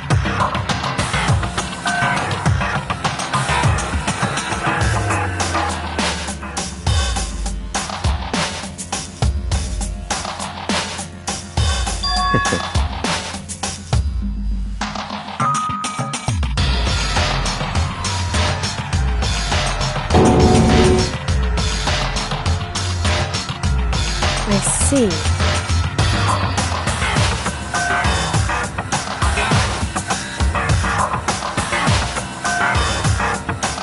But...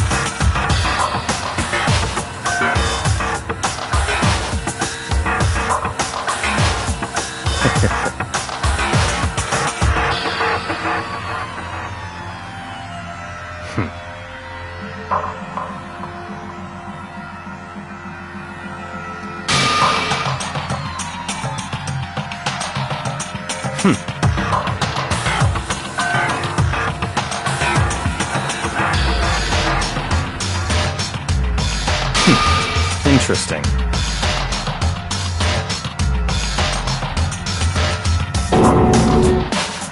Correct.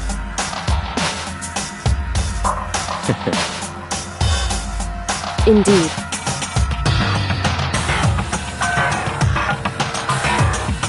Hey, What's this? you...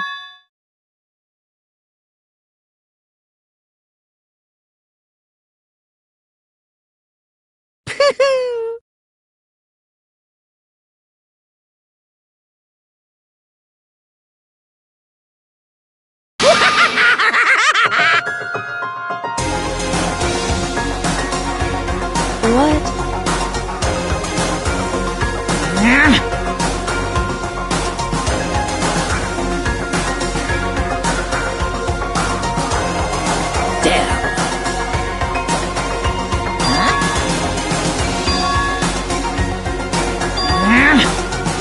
What the heck? Damn it!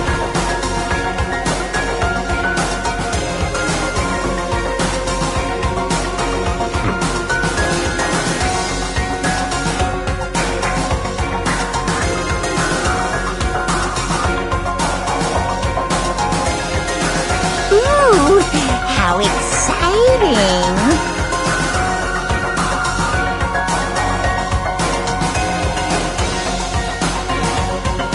That's enough.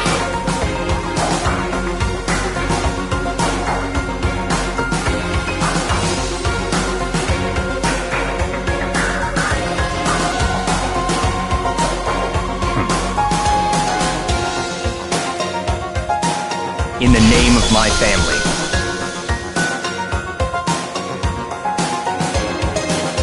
You're getting all riled up!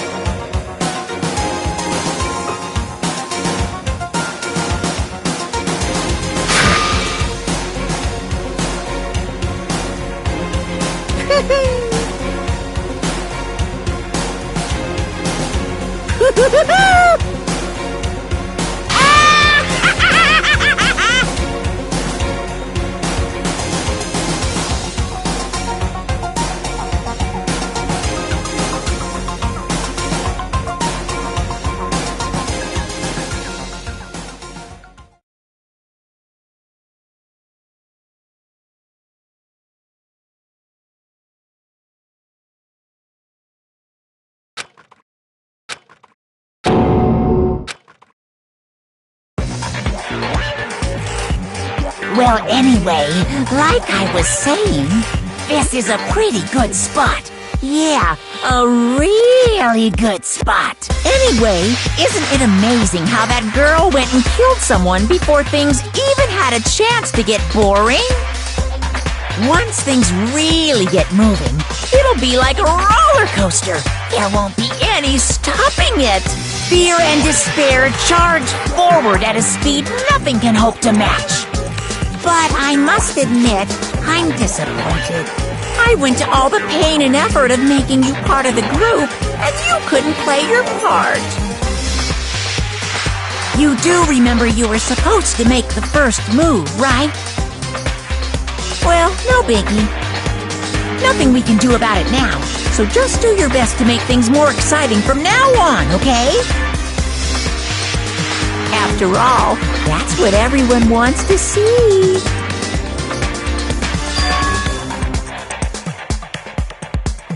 As long as you don't want to know my measurements, fire away!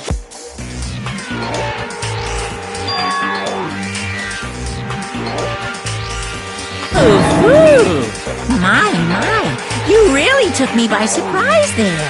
I know I said you could ask anything, but... Super denied, ultra denied, demonic denied!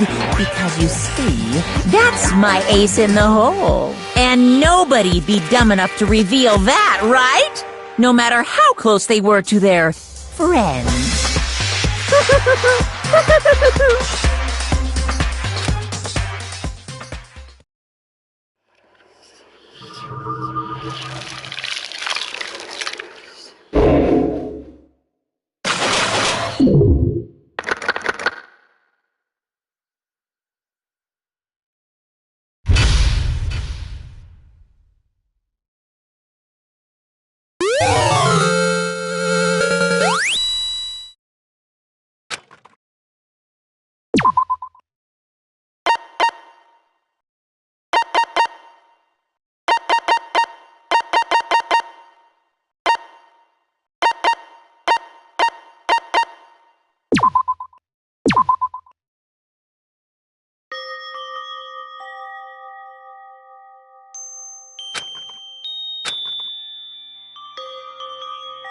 I know I shouldn't cry, but I've had enough. I can't take it anymore. Getting out of here anytime soon? It's impossible. I can't let myself think about how much I want to get out of here. If I keep thinking like that, I might decide to.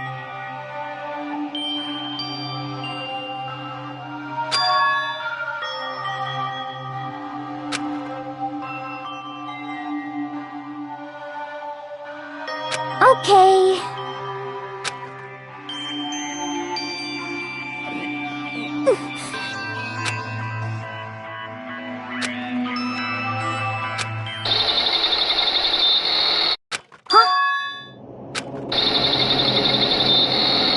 Huh?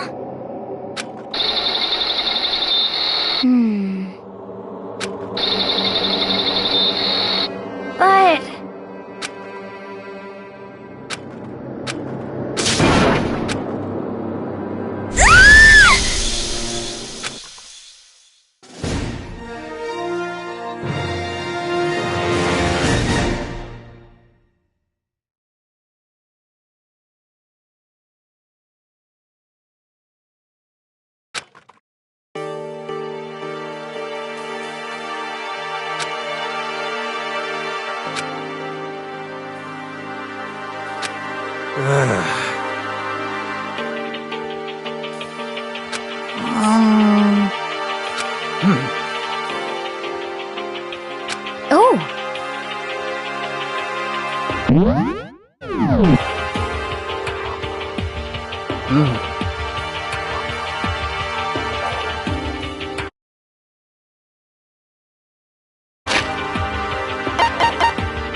So then...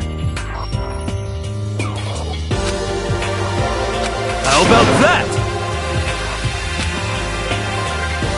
Impossible.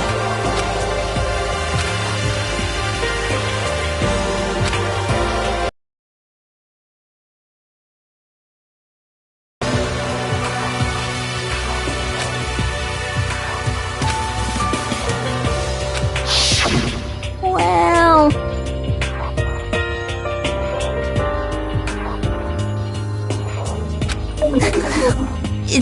like...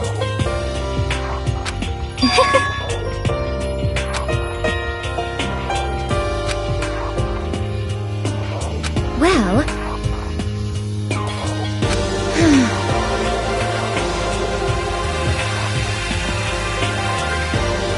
Is that okay?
Could it be...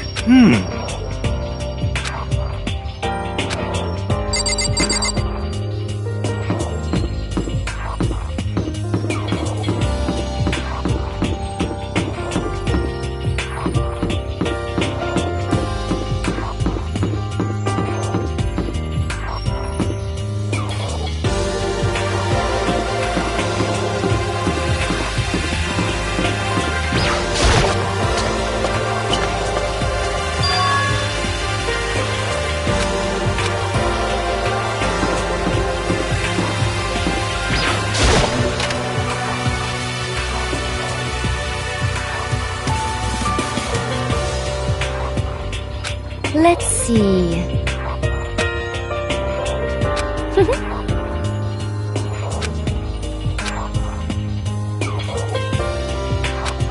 Isn't it wonderful?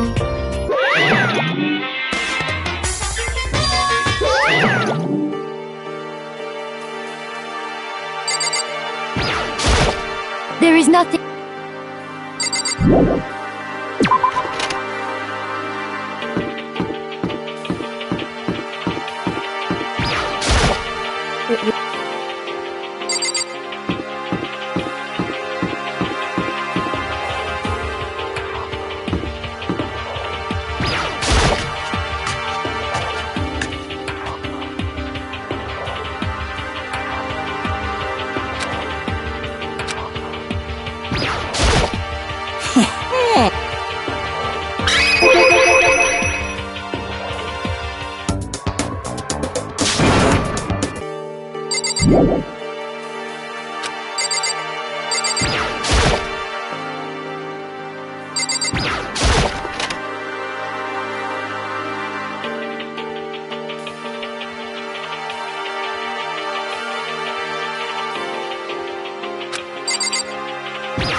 Watch out!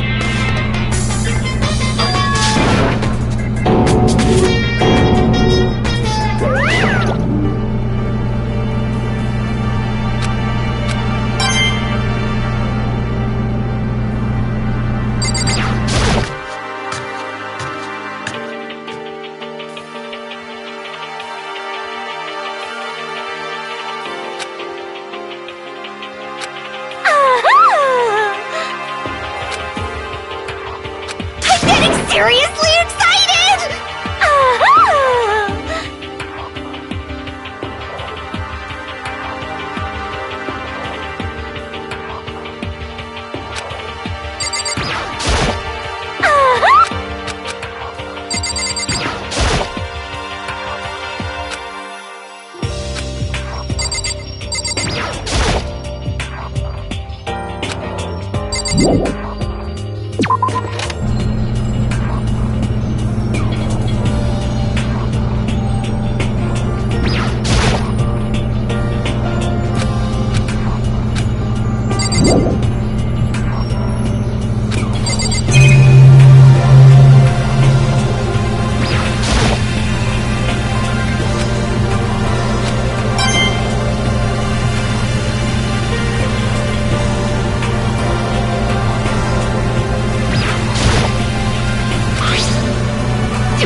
Aha!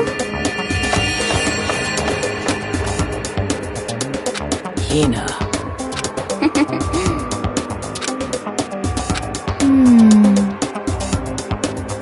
Well...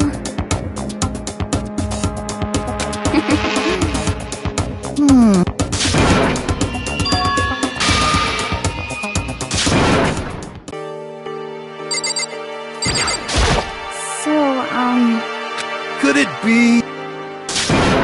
Yeah! So then, I see.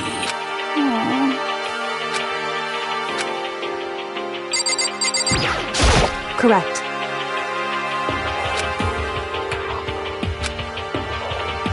Huh?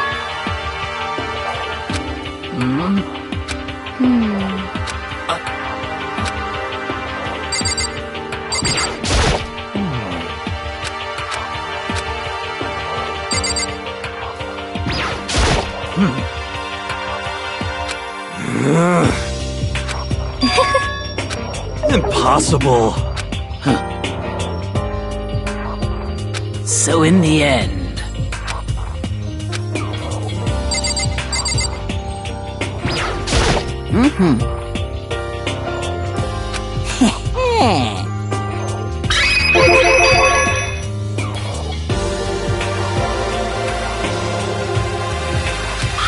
perhaps.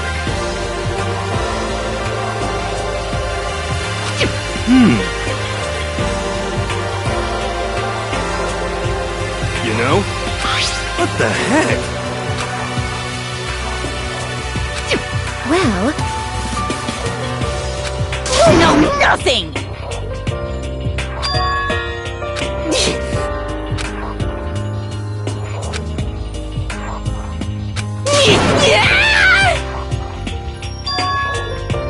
Damnation!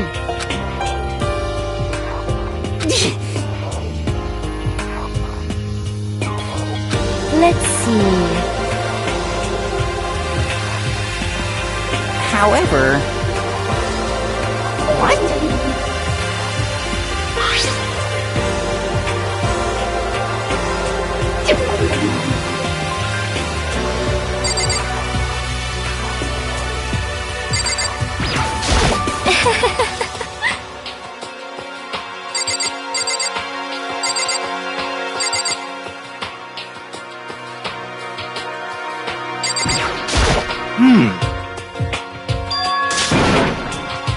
No, no, no, no! Huh?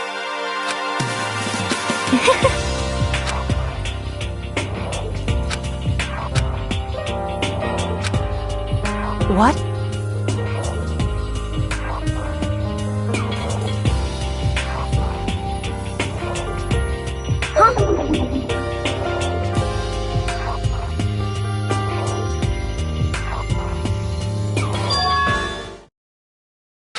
Why? Oh,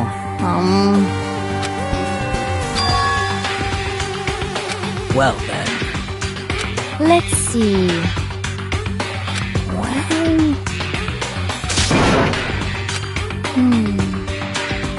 How about that? Is that right?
Actually... Huh?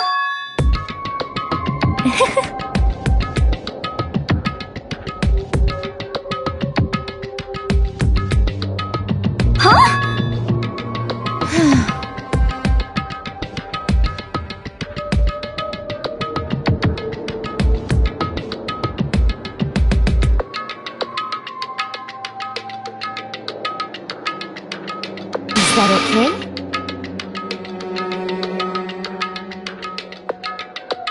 Huh? Huh? Oh.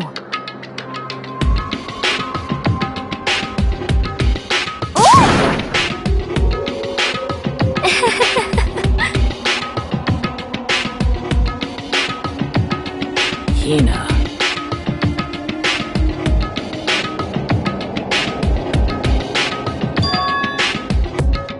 I see.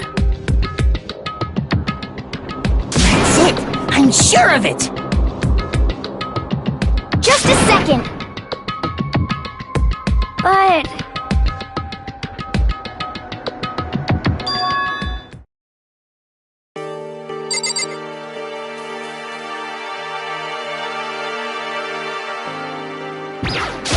Sorry.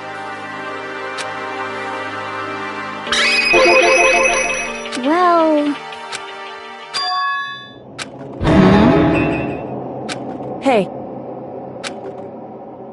What the heck? Hina.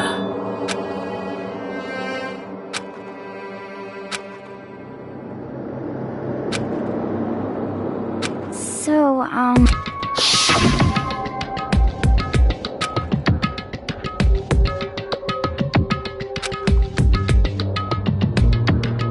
Huh? Honestly. sorry. Hina.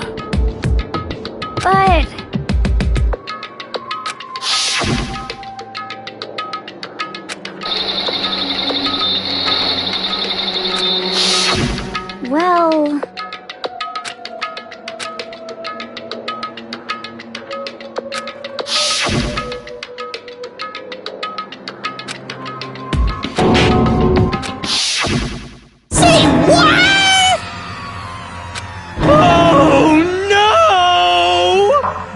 Honestly.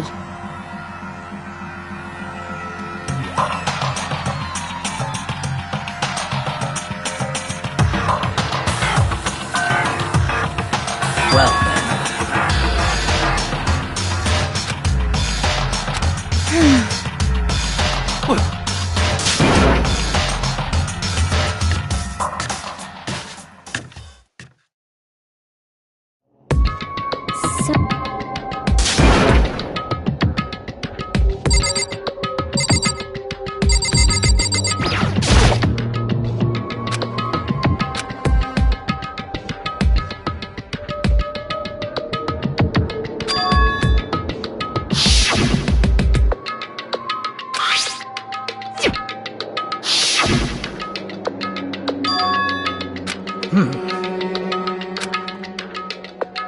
Then perhaps...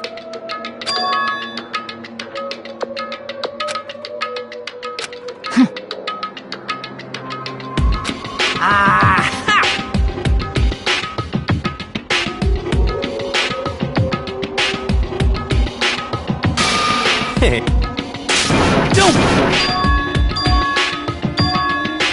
Yes, it's me.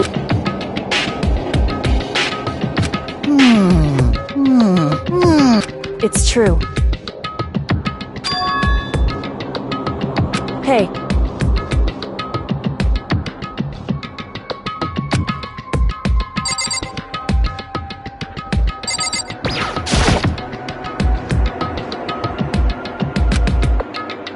So then...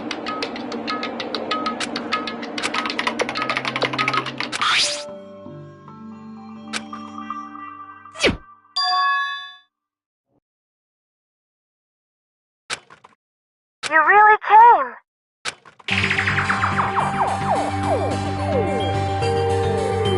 Oh no! Calm down. What? Anyway...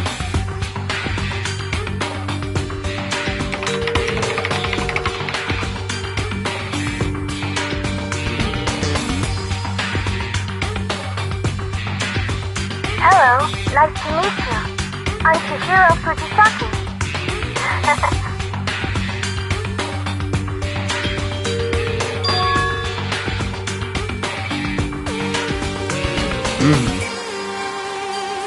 I knew it.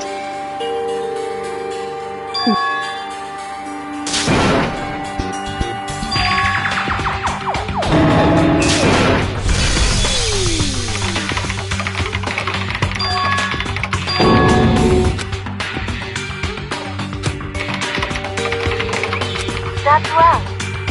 Leave it to me. I see.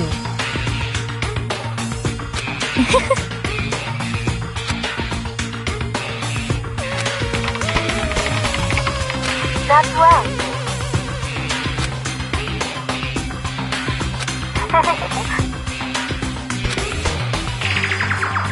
Yes, indeed.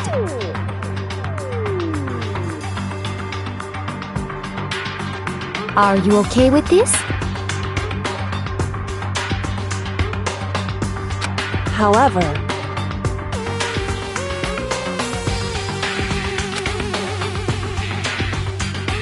So then...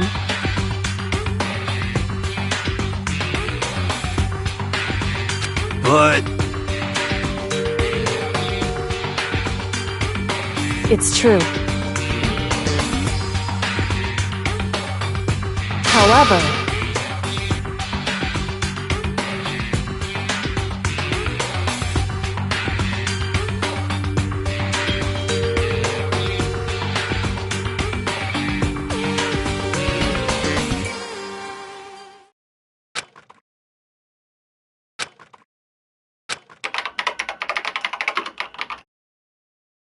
Okay then.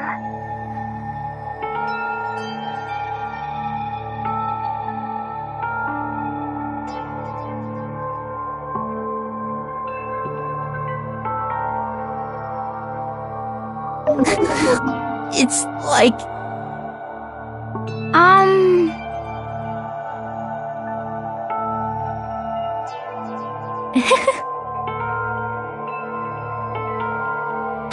What? Shall we go?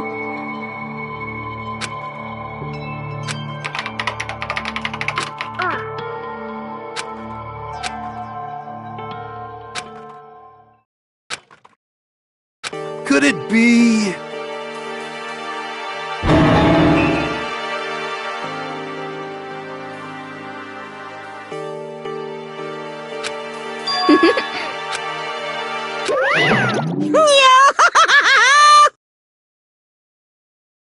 What's the matter? What the heck?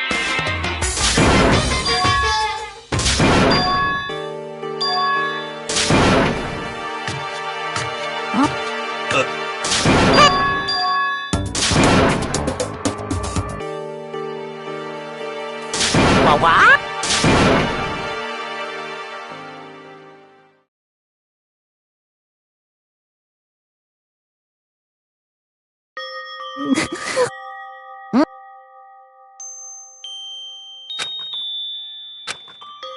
You got it! This is fine. Indeed. Of course.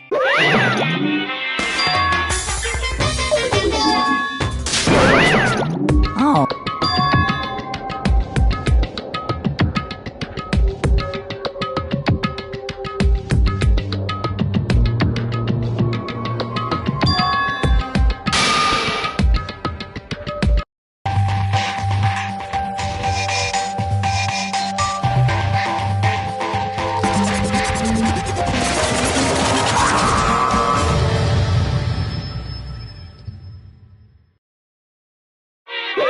You guys?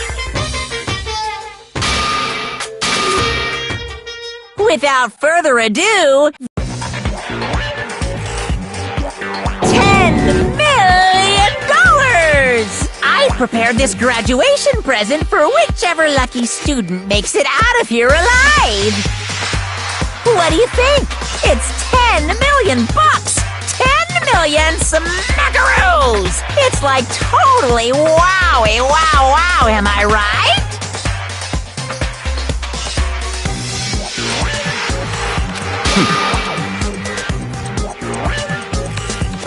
It's true.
Good.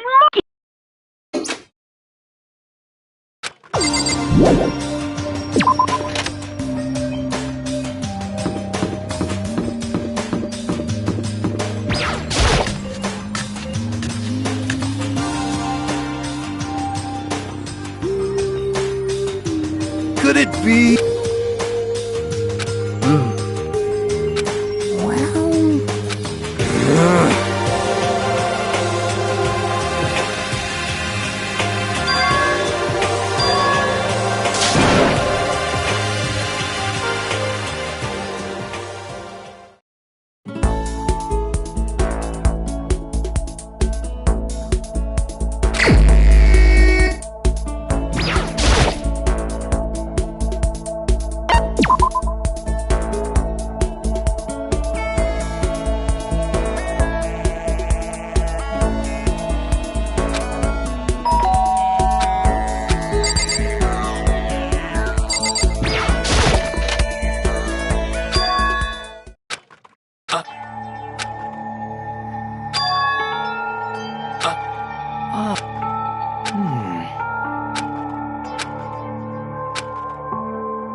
Just a second. Hey.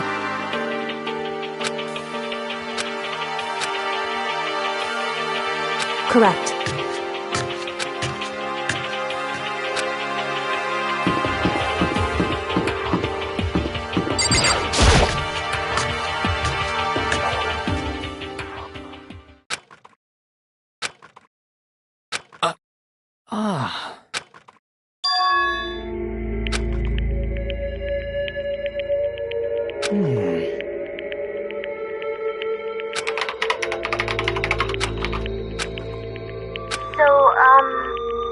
But...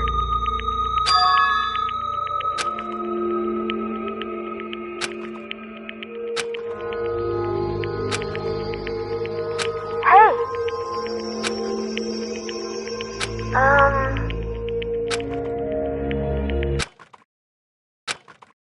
Stop fucking around!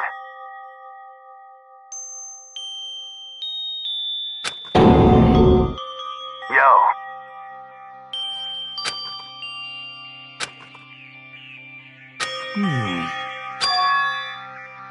So...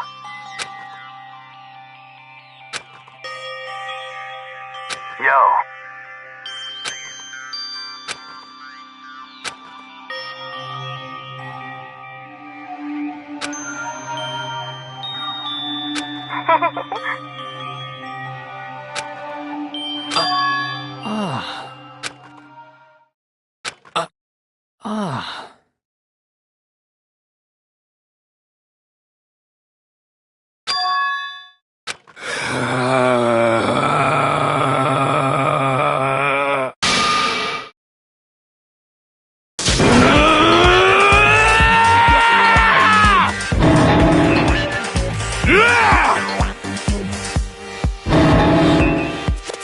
F you! Yeah!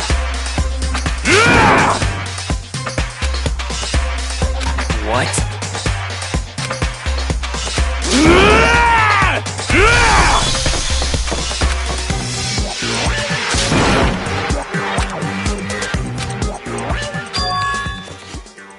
Just a second.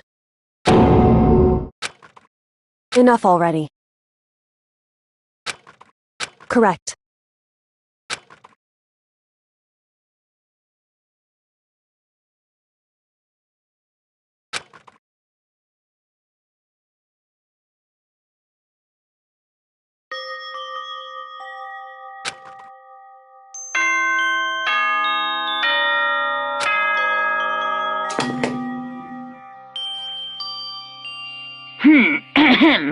This is a school announcement. It is now 10 p.m. As such, soon the... Okay?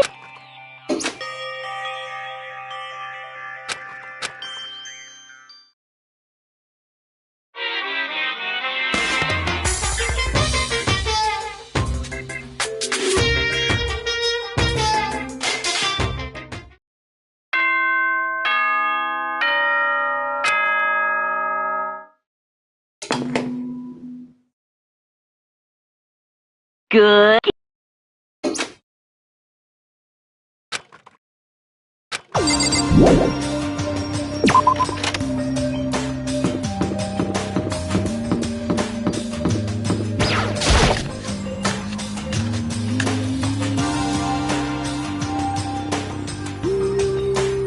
You know?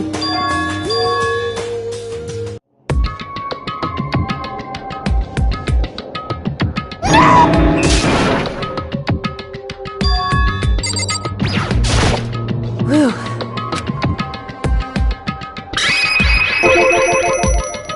So...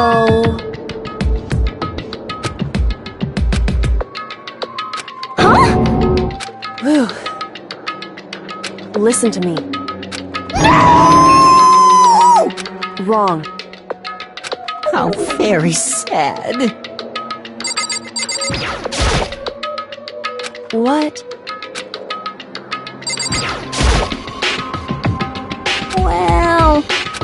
However,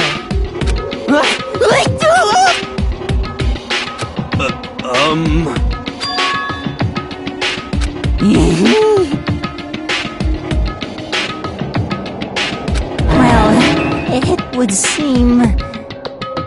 According to the spirits... How about that? You know nothing! I feel as if...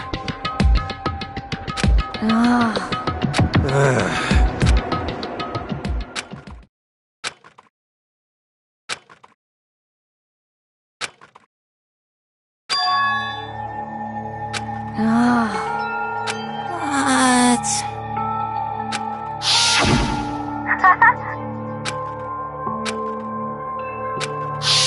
I suppose.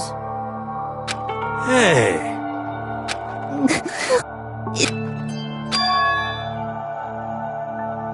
well...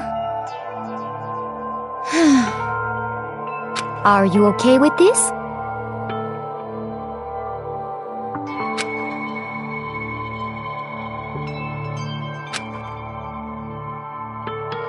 Honestly.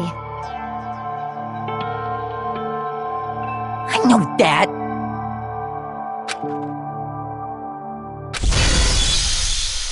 F you!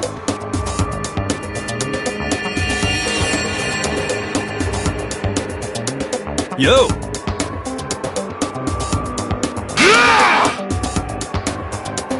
Huh?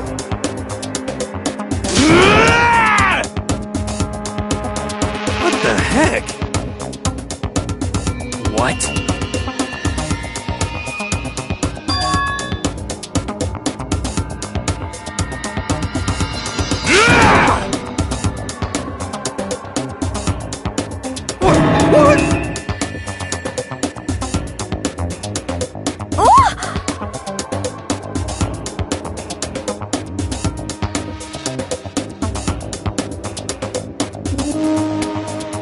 Well then.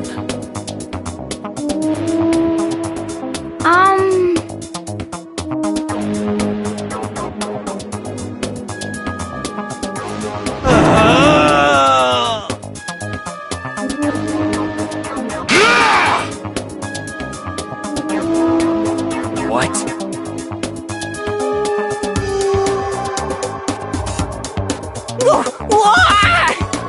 Yeah! F you! Yeah!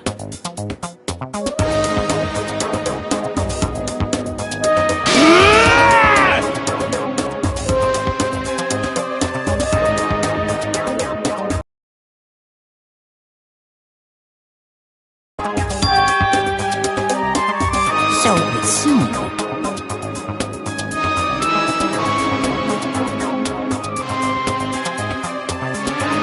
That's it! I'm sure of it!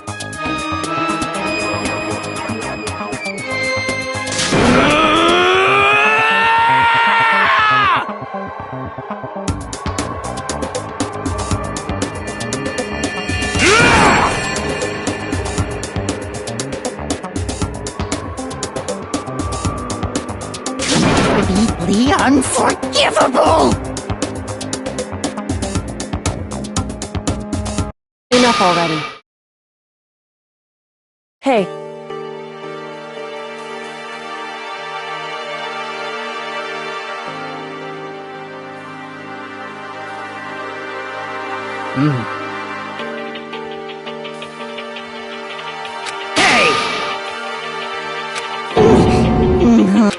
What? Anyway,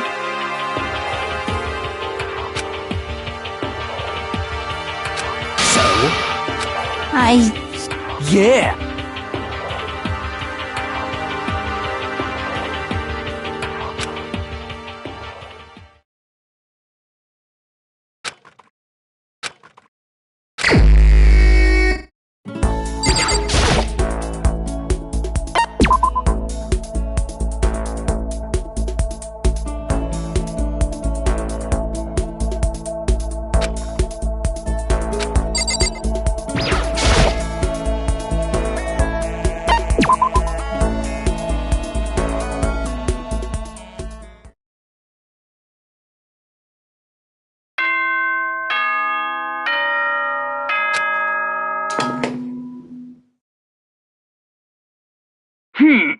As such, soon the doors to the Okay then.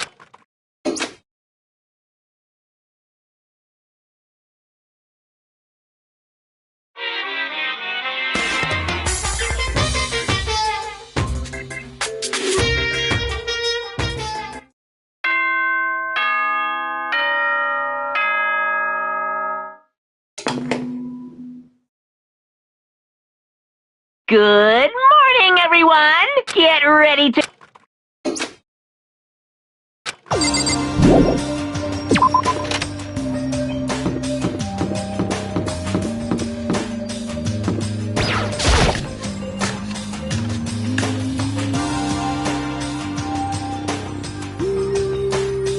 Oh!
Yo!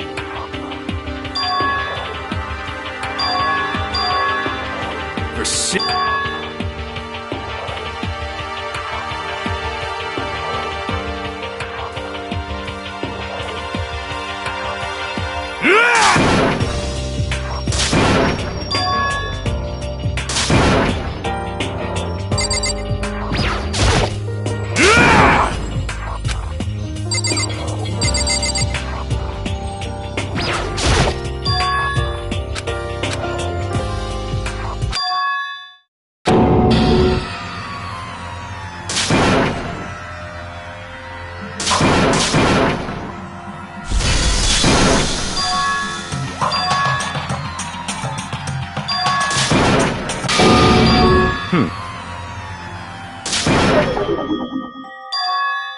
Damn it!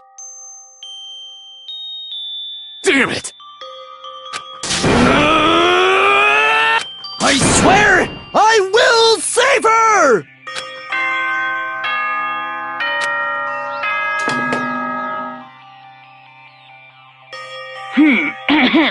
As such, soon the doors to the... Okay then. There is nothing to be done.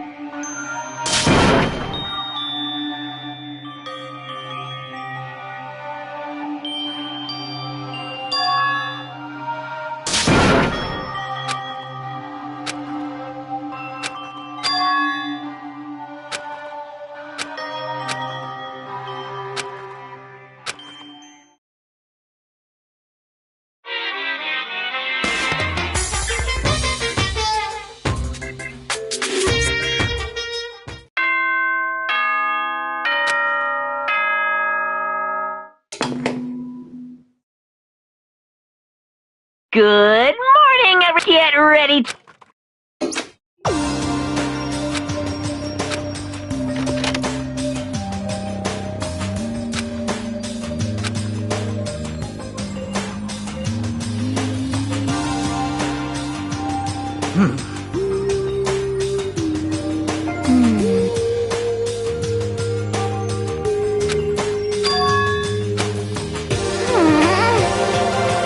However,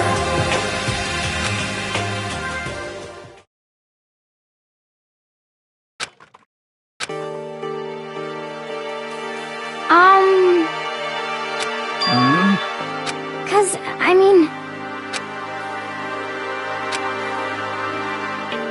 It can't be. It would seem...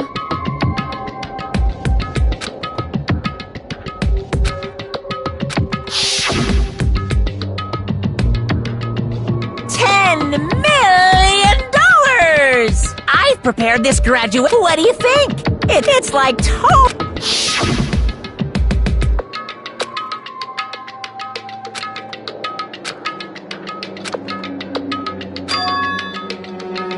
Hey.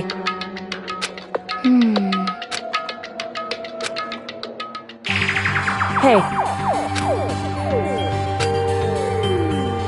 Okay. Anyway. But... Well then.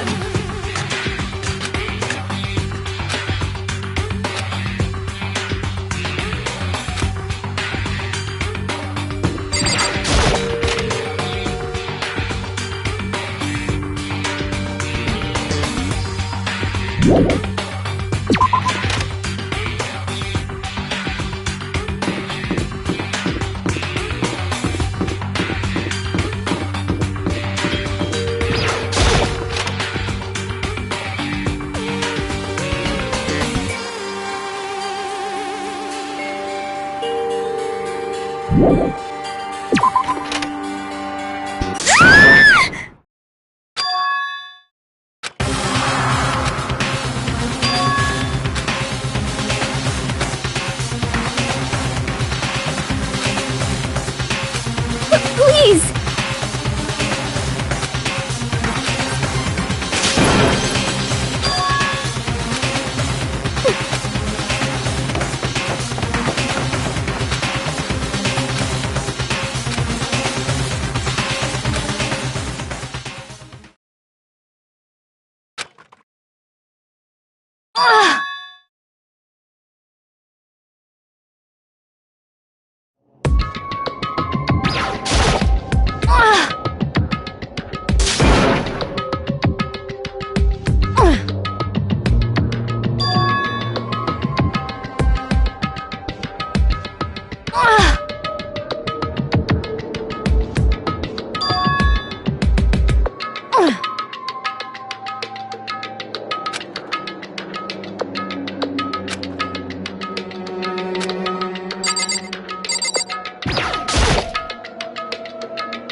But...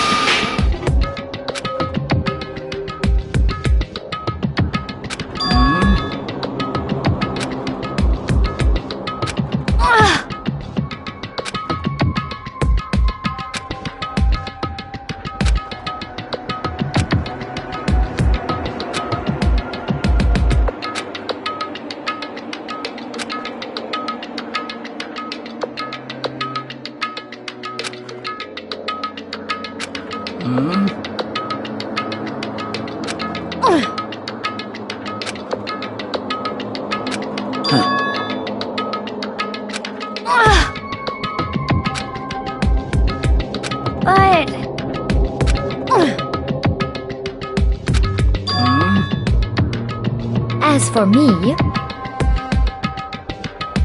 I see. Indeed.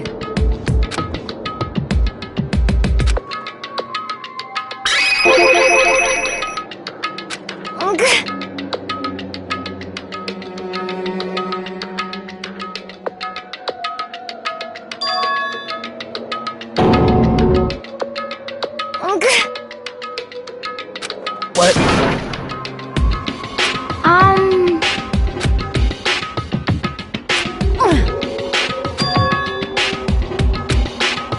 Indeed. Actually...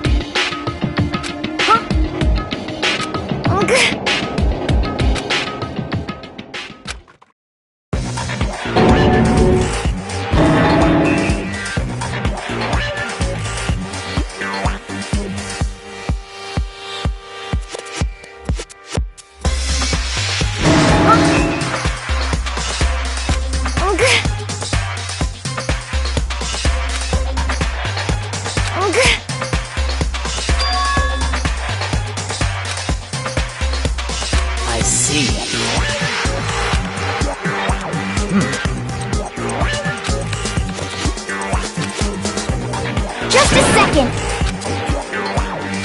Let's see. I see.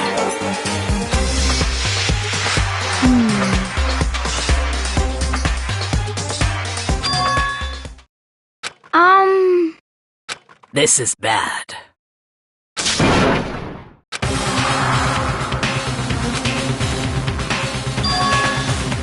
What? What? What are you saying? You've gotta be kidding!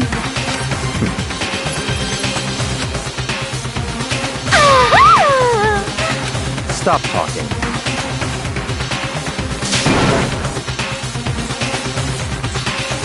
What? That's fine.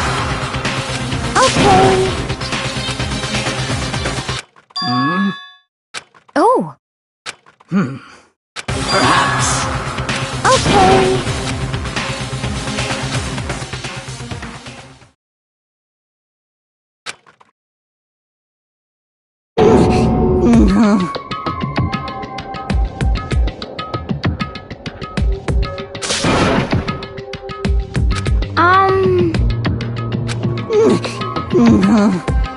What?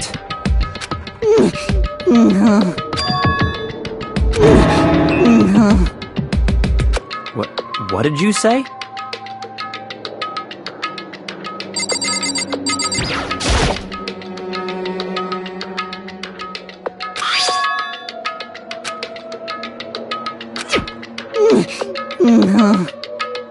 Well...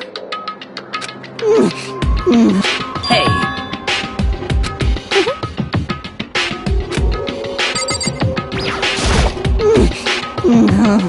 Indeed. What the hell am I looking at?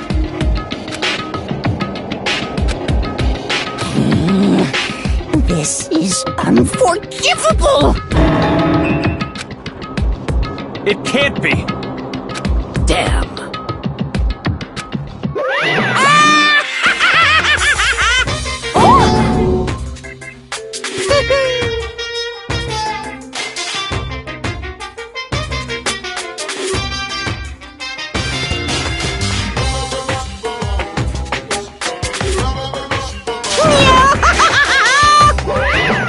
What? Are you okay with this?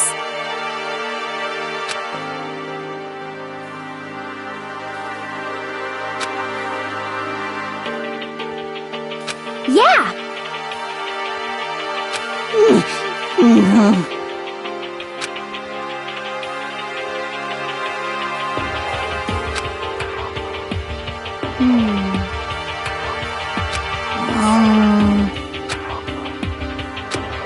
So then... I suppose. Well then. Yes, indeed. So in other words...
Very strange.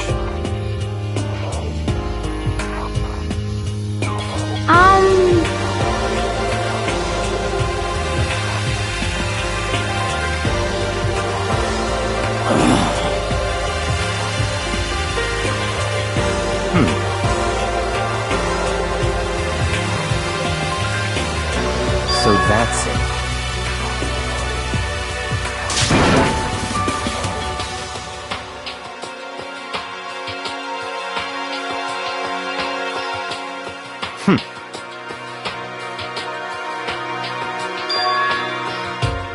In other words...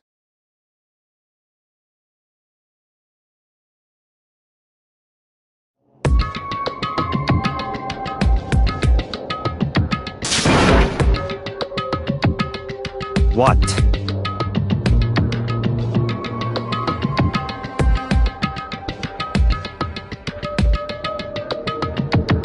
Hey.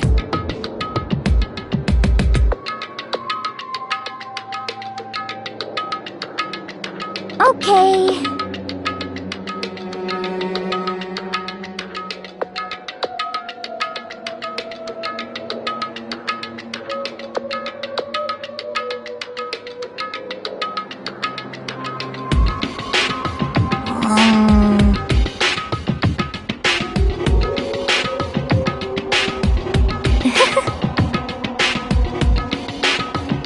Well then.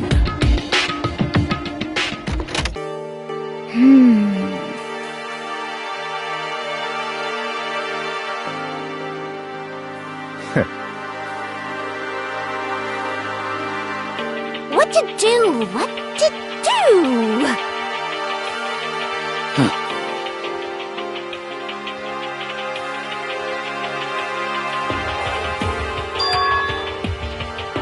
What?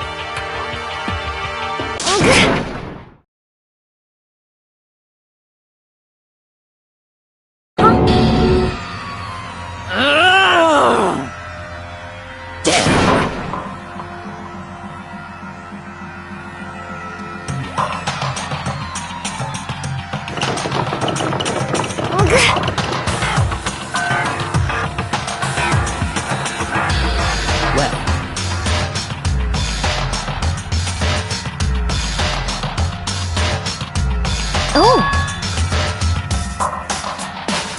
Just a second! So then... What are you saying?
Everyone... Just a second! What?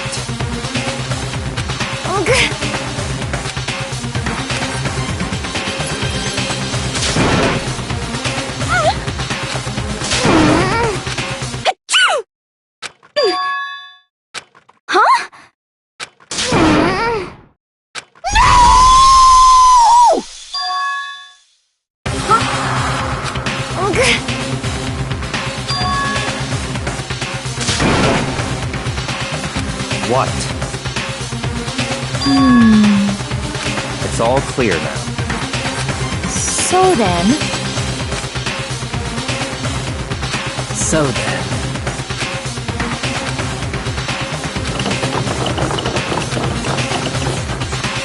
Just a second!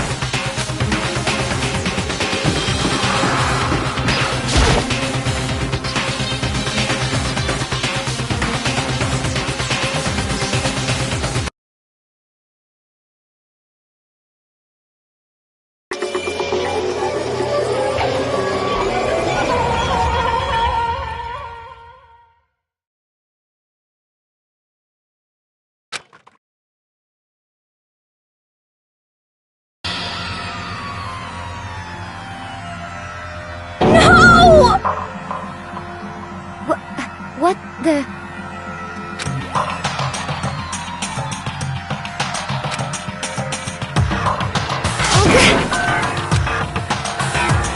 No way!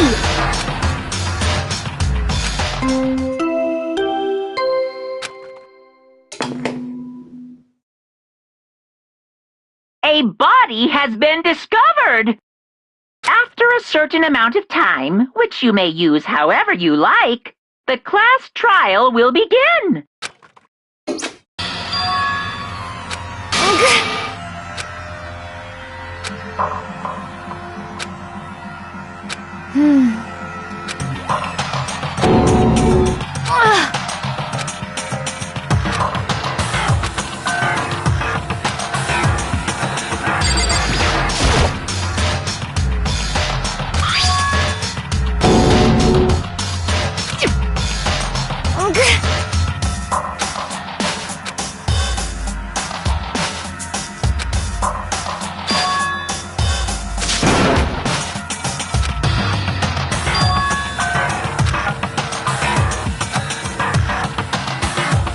Are you okay with this? So then...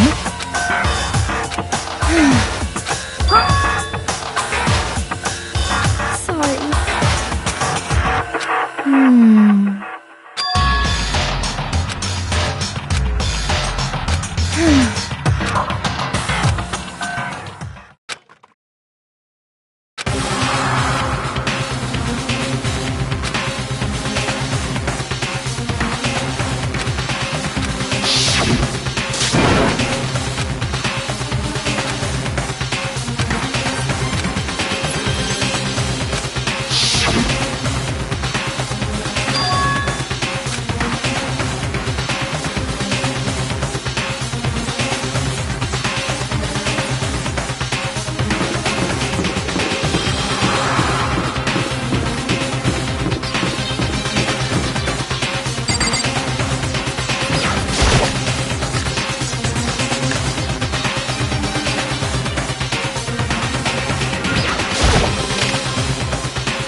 What?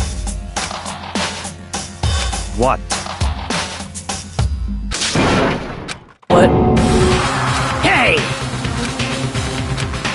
see. Damn.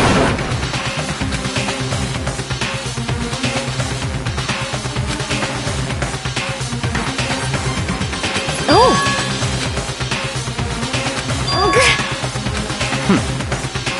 Indeed.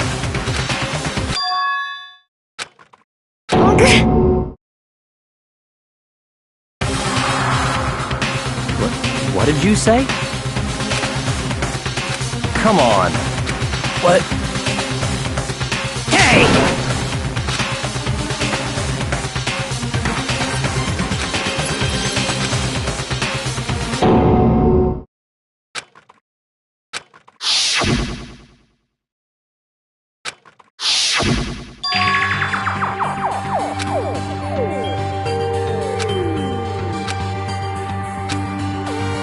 Indeed.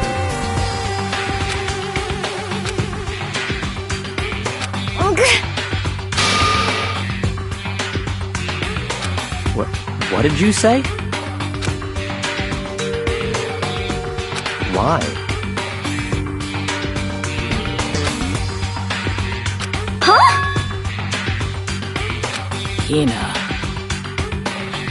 No way! No! Hina.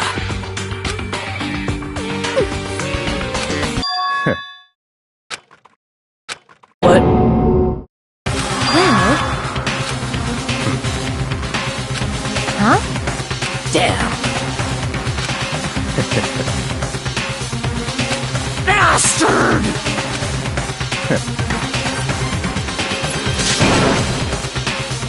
Huh? Damn.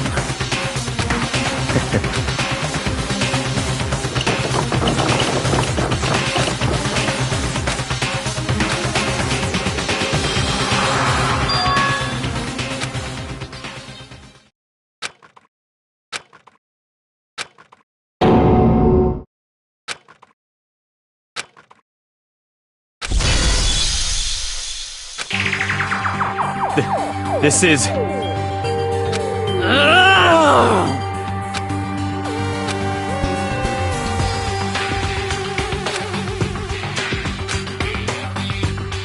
Huh? Stop talking.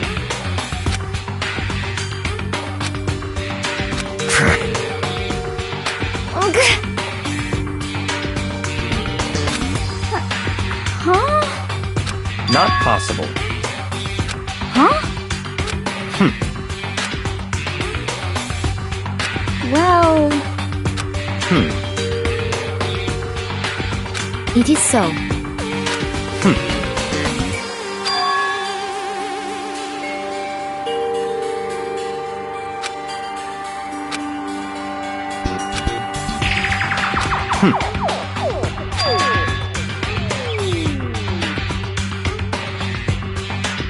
That's fine. Let's see.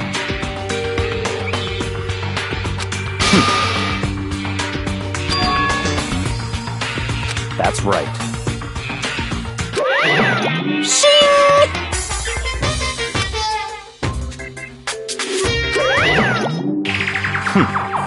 Let's see. Perhaps. In other words...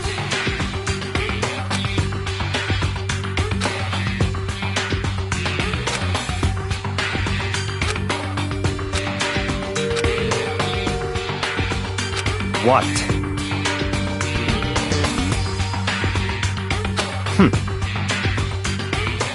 So then... But...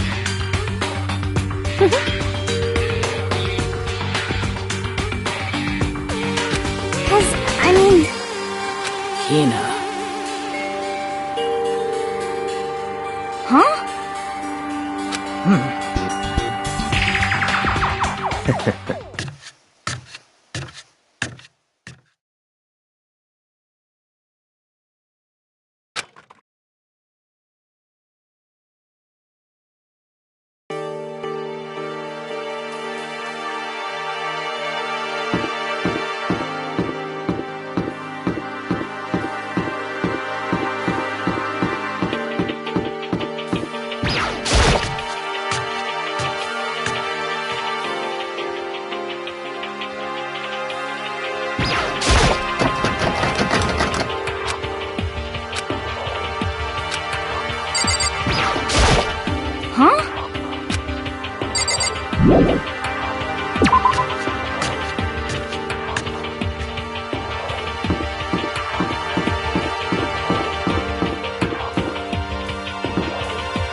Come on. Indeed. Goodbye.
A body has been discovered! After a certain amount of time, which you may use however you like, the class trial will begin. It's the Monokuma file! What? Stop talking. Punishment is waiting for you. See ya later!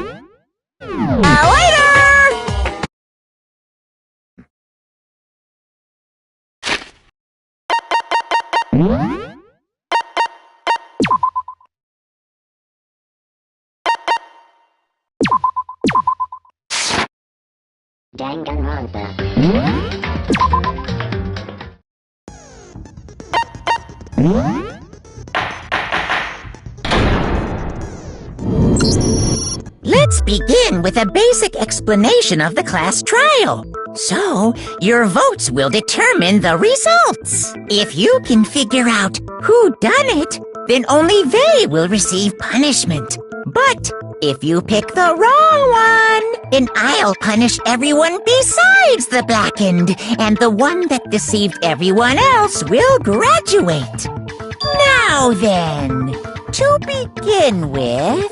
We already know who did it! Was that? It was Hiro. He does not have an alibi for when the murders took place, and we found him in that suit. Don't try and deny it! You killed them! I didn't! Someone knocked me out! I was asleep the whole time! I don't know anything about it! Shut your murdering mouth, murderer! Who are you calling a murderer? I am sorry to say, Hiro, but we do have evidence. Blueprints for the suit. Parts we assume were used to build it. And all of it was found in your room. You have to admit, the evidence is quite compelling. It points to you as having created the suit and wearing it while committing crime after crime. How many times do I have to tell you? I don't know!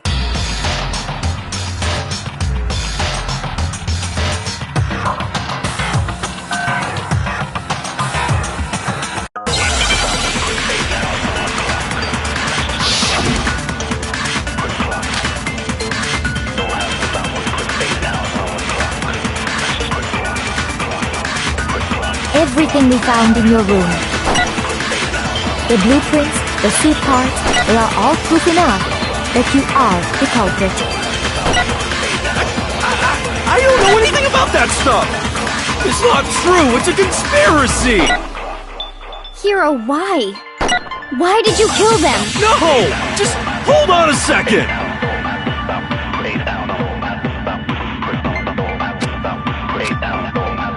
Everything we found in your room.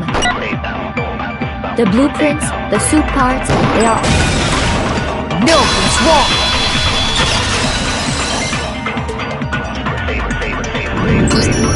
Are we sure Hiro really made those blueprints? What do you mean? Well, take a look at this. It's the note that Hiro wrote, asking everyone to meet up after Alter Ego disappeared. The handwriting's obviously different, wouldn't you say? When you compare it to the blueprints. There's no way you could think the same person made both of them. Unless that person made it a point to disguise their handwriting. No, the differences are bigger than that, I think. Come on! I'm not smart enough to think of trying to change my handwriting anyway. So Makoto, are you saying you don't think Hiro's the culprit? And he's not the only one. I think Hiro's innocent as well. Then who was in that Robo-Justice suit? Is it like Hiro said? Was there really someone running around in a second suit? The suspicious individual hidden within the suit. Go ahead, Makoto. Tell them who it was. So, who was in the Robo-Justice suit? I got it! Other than Hiro, I can't think of anyone else it could have been. Obviously, he was the one in that particular suit, and we never found any kind of second suit. Then there can be no doubt. Hiro is the prime suspect. That doesn't make any sense! You just said Hiro didn't do it! It makes perfect sense. Hiro was the suspicious individual in the suit, but he's not the culprit. So what you're saying is... That's right. The culprit in this case has nothing to do with being in the Robo-Justice suit. What? Now that's a bold assumption! And what reason do you have to make such a statement? You do have a reason, yes? Of course. But before we get to that, there's something else we need to clarify first. So let's get that out of the way. Hey, stop trying to boss us around! All things have a proper order. So what is it? What needs to be clarified? We must clarify the method of transportation for Taka's lifeless body.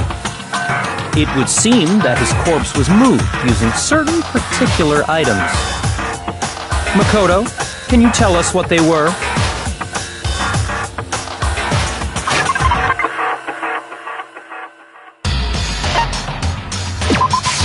I got it!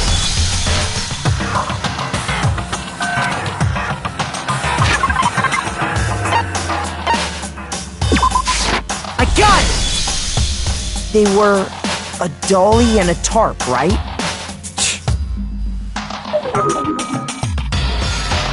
So, let's see if I can explain. Taka's body disappeared from the equipment room, and then we rediscovered it in the repository. And when we found it for the second time, it was wrapped in a blue tarp, right? It was the same tarp that, up until then, was stored in the equipment room. So the killer must have seen it there, and decided to use it when they moved Taka's body. That way, they wouldn't leave any bloodstains while they were moving it. Okay, that explains the tarp. And the dolly? Same thing. I'm sure the dolly was in the equipment room when we first found Taka's body there. But when the body disappeared, so did the dolly. Later, when Taka's body reappeared in the repository, so did the dolly. In other words, you think they used the dolly to move the body, am I right? But are you sure you are not mistaken? Huh?